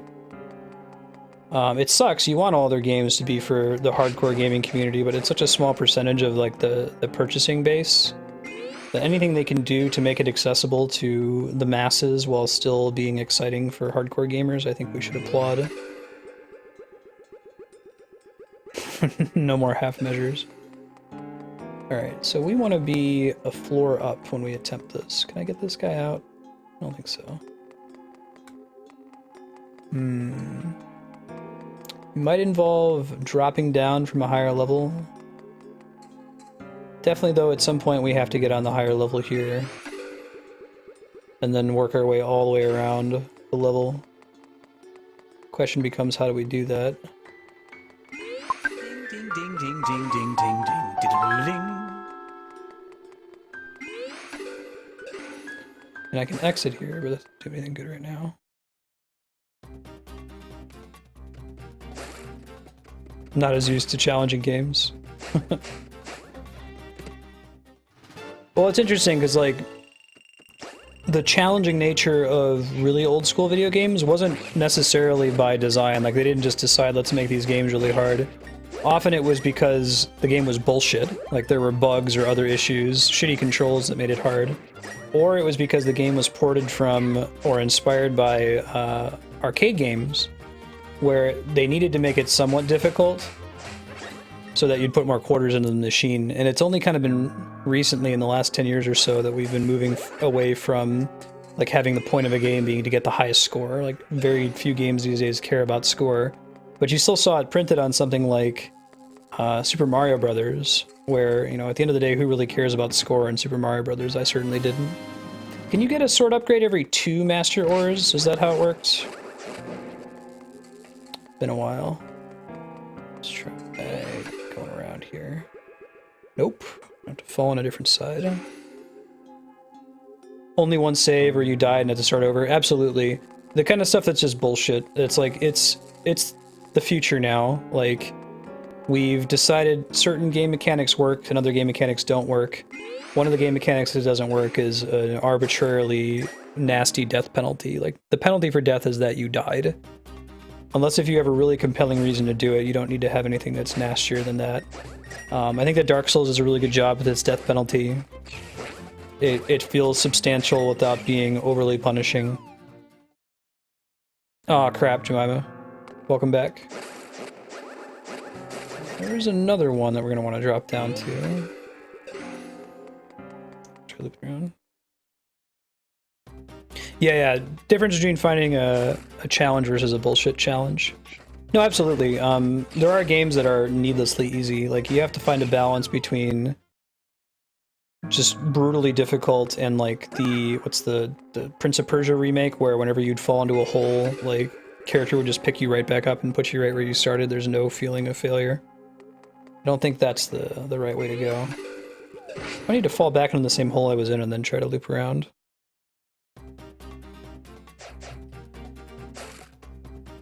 Yeah, that's nice. Later, Propagable. I'd say Dark Souls, I'd go so far as to say it's like a model game for the way death penalties should work. In a game that's trying at all to be difficult. Like, if you're not trying to be hard, then don't worry about it so much, but... Okay. So now this gets harder. It's cool, it makes the Wall Master way more relevant when you do it this way. You can't just ignore it. We want to kill all the enemies in here before we really consider moving this eyeball.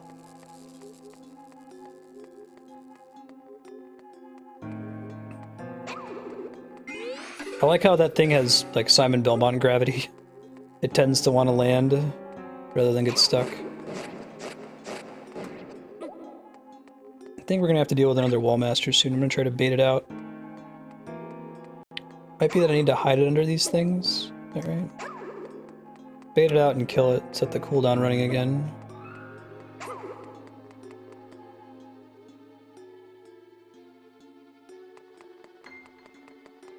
Yeah, no, I agree. Having you lose the items when you die with the rental, I guess I don't know how else they could make rental interesting.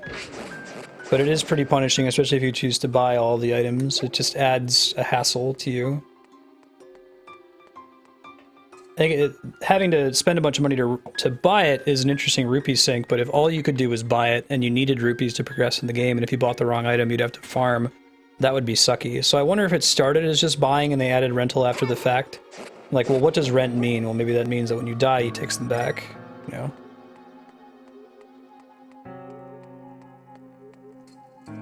Kamigami no Triforce 2? Is that one of the, like, the Satellaview games?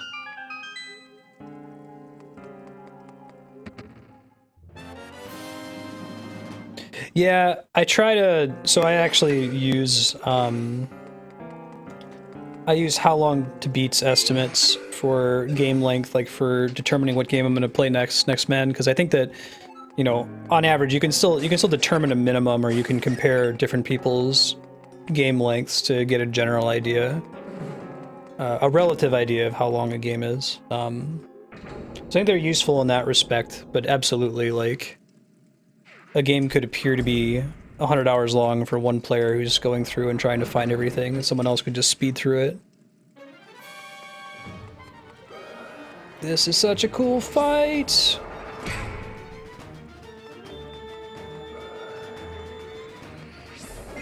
Look how they suggest that you do this by putting the hearts on the wall, so you remember that you should be using the portrait mechanic for this dungeon. What a cool boss, too. Since we've been dealing with wall masters the entire dungeon, this is pretty great.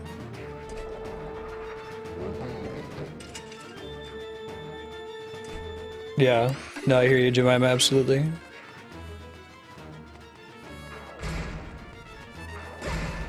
Ouch.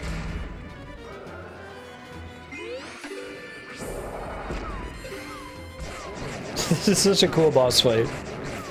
I love this take on it. It makes perfect sense, too. They do great conveyance with the hearts on the wall to tell you what you should be doing. You don't get stuck trying to use items. That's not the intended solution.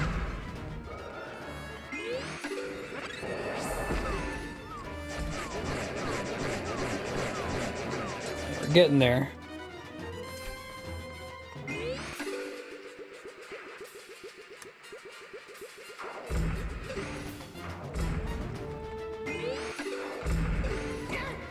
Ouch.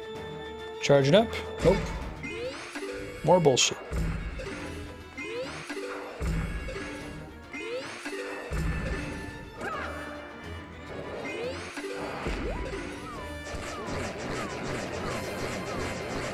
This is like the most classic boss fight mechanic anyway, in video games in general. Enemy charges you, trick them into charging into the wall instead of into you.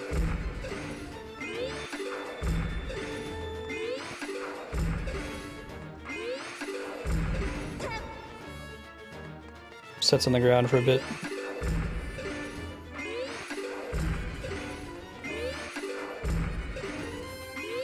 Stay on the wall a bit longer on the fourth time.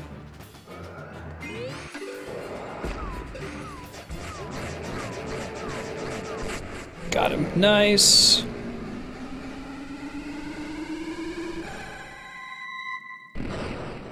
Yeah, the bosses in this game are super fun, especially if you're familiar with Link to the Past. Yeah, I can hear you, Ludifex. The swamp boss is pretty sweet too, for the same reason.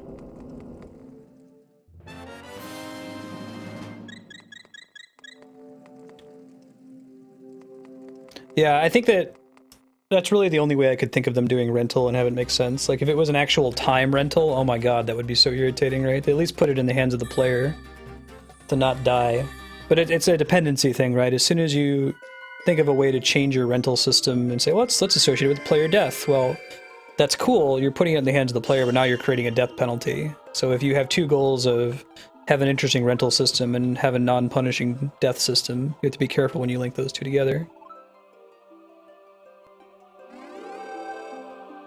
King Wallmaster.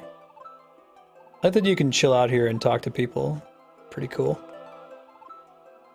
If I'm a 7 sage and I'm stuck here, who's gonna wake you up when you sleep late? Maybe I just won't sleep for the duration of this adventure. It's kind of implied. Later, Ludifex. Thanks for hanging out. See you next time.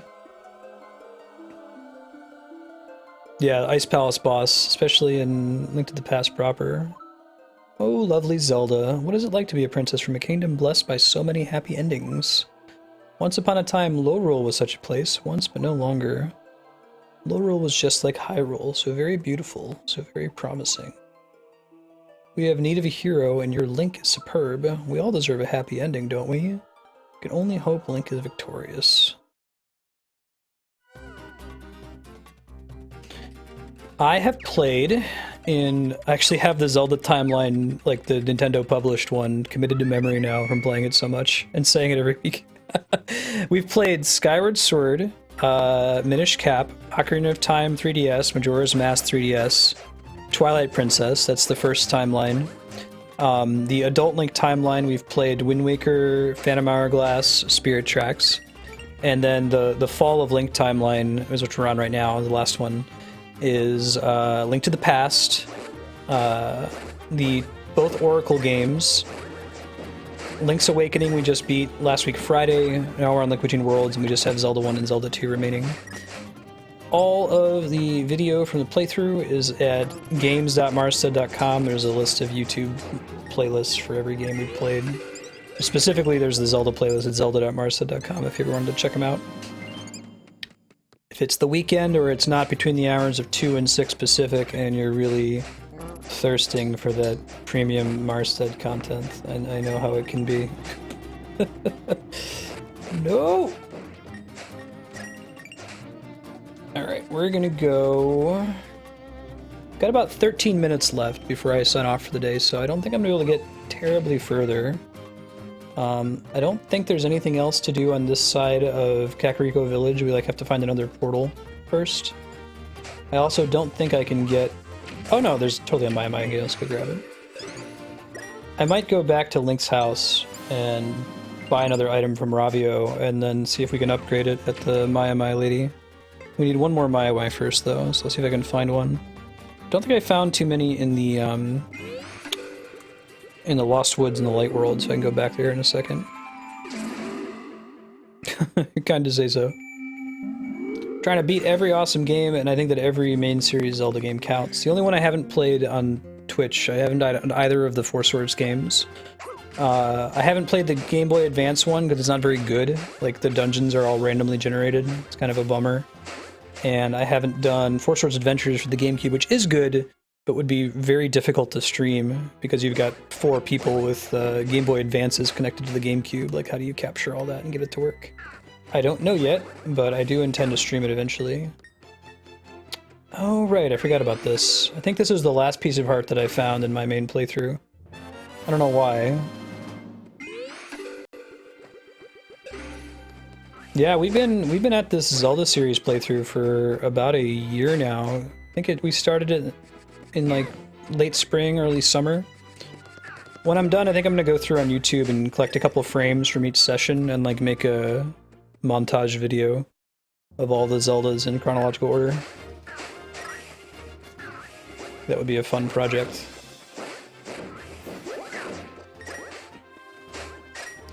Okay, Zelda will be back next week, Tuesday. We'll be playing... Yeah, we can probably fight this one.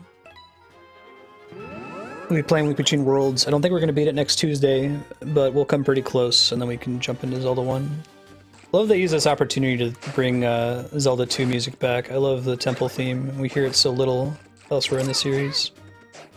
This guy's got a lot of hearts.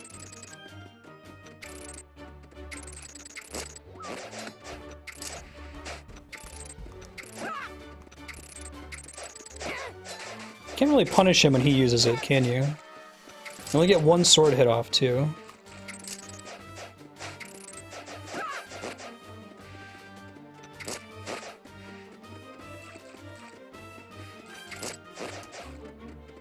We might be able to get him, we'll see. Shit. If I can get some of these apples. Oh, he can get the apples too? Oh, that's the worst! I had no idea that it worked that way. I guess it makes sense, but... So this is someone that I street passed with, probably at the Zelda Symphony earlier this year. I had this in my 3DS at the time. Alright.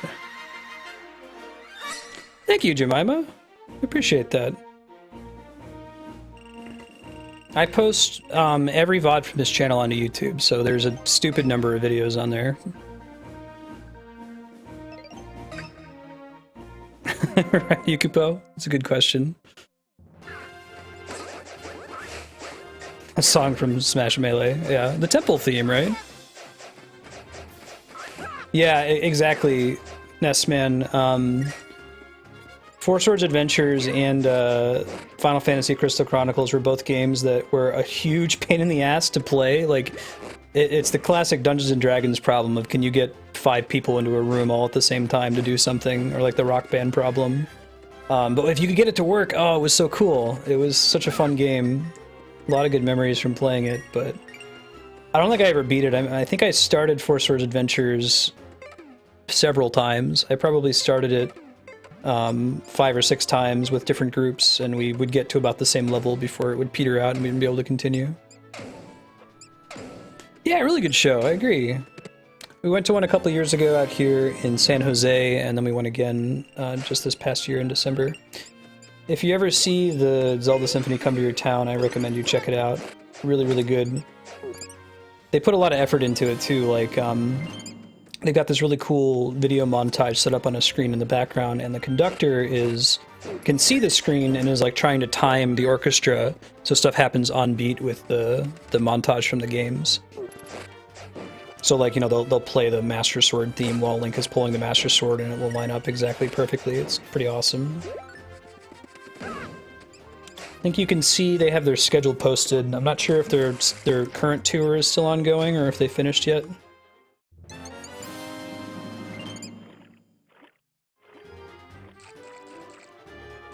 Think you'd have fun, Jemima. Something to do. I'm not live. All right, let's go to the mall today. There we go. Oh, I wish I could go to Distant Worlds. Yeah, they did Telltale Heights, the one I went to. It was really, really good. It's one of my favorite Zelda songs. I think they did Dragon Roost Island as Encore.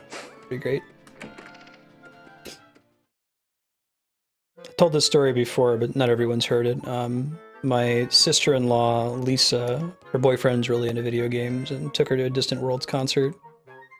And everything was going great when suddenly Nobuo Uematsu comes out on stage, and all the fans are screaming and losing their minds. Like, I would kill to see Uematsu in concert. And my sister-in-law is like, what are they all screaming about? Just this little Japanese guy with a mustache. Like, oh my god, I hate you. You don't even know what you got.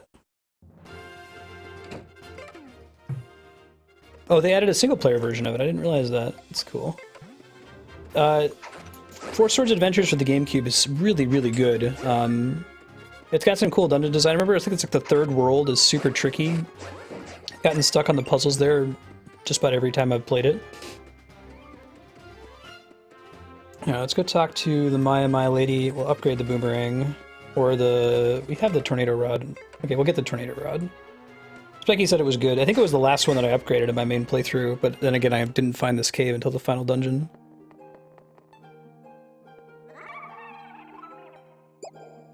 Oh, chaos.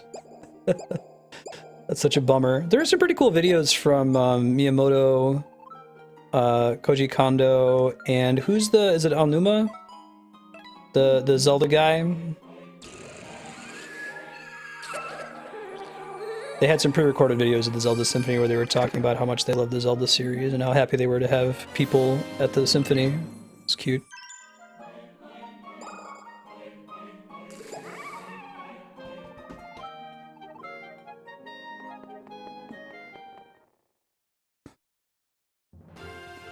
Oh, it's so awesome, Spiky.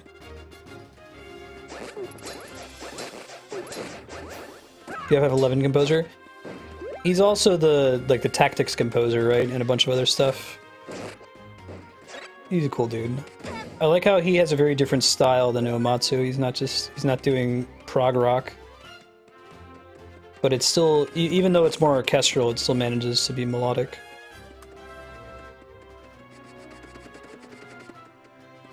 Hanuma. Cool. Thanks, Nissman. Thought so, but I wasn't 100% sure. Trying to find another wrinkle in time. I think there might be one down here. This seems familiar. Yeah, that's the ticket.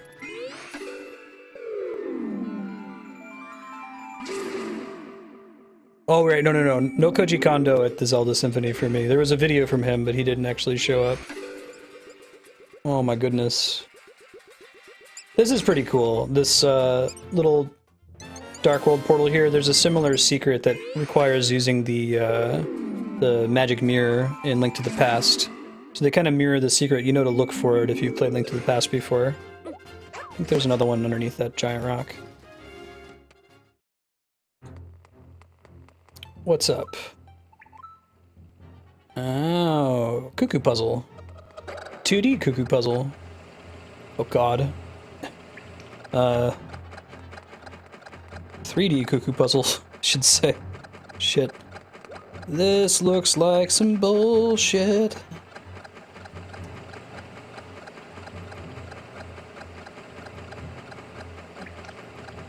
Oh, bummer. It's technically above it. I'll try it again with, maybe I'll turn the 3D on, maybe it'll help just a teensy bit. I'm gonna give this one more attempt, then I have to pop out and save. Andrea's doing this.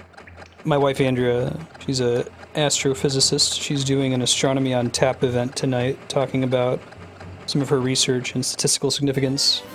So I'm gonna go support her. Like I said, if you want to see more Link Between Worlds, it's gonna be back next week Tuesday. Got our rupees.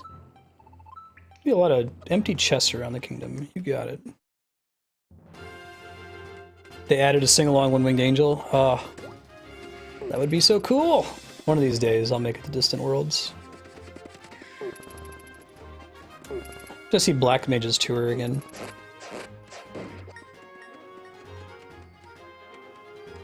I hear you, Nessman, yeah.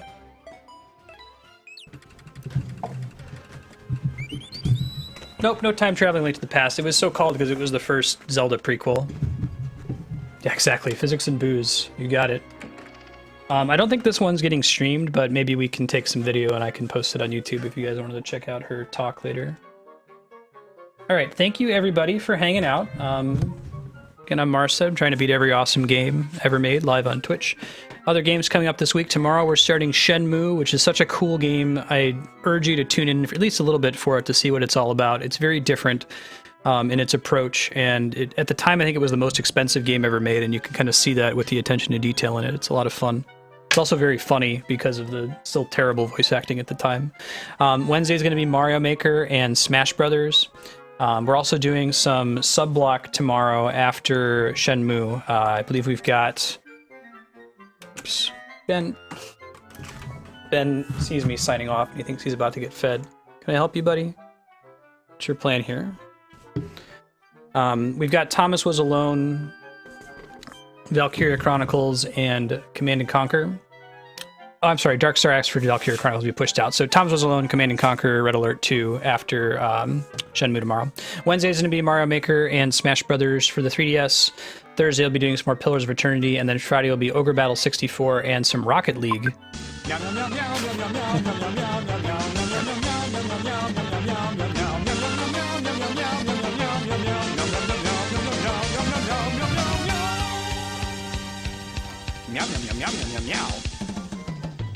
Singing about you, Ben. See if I can find somebody else who's streaming Zelda. Not anyone playing Link Between Worlds. Let me see who else is online that I'm following. Don't think Devi Cat's live. We just did D-Rock. Oh, you did Galactic Kodiak. He's playing Black Desert Online. Check it out. Galactic Kodiak is a friend of mine. He's an excellent streamer. Check him out. If you haven't yet, throw him a follow. He'll appreciate it. Have a good night, everybody. We'll see you tomorrow for some Shenmue. Thanks for hanging out.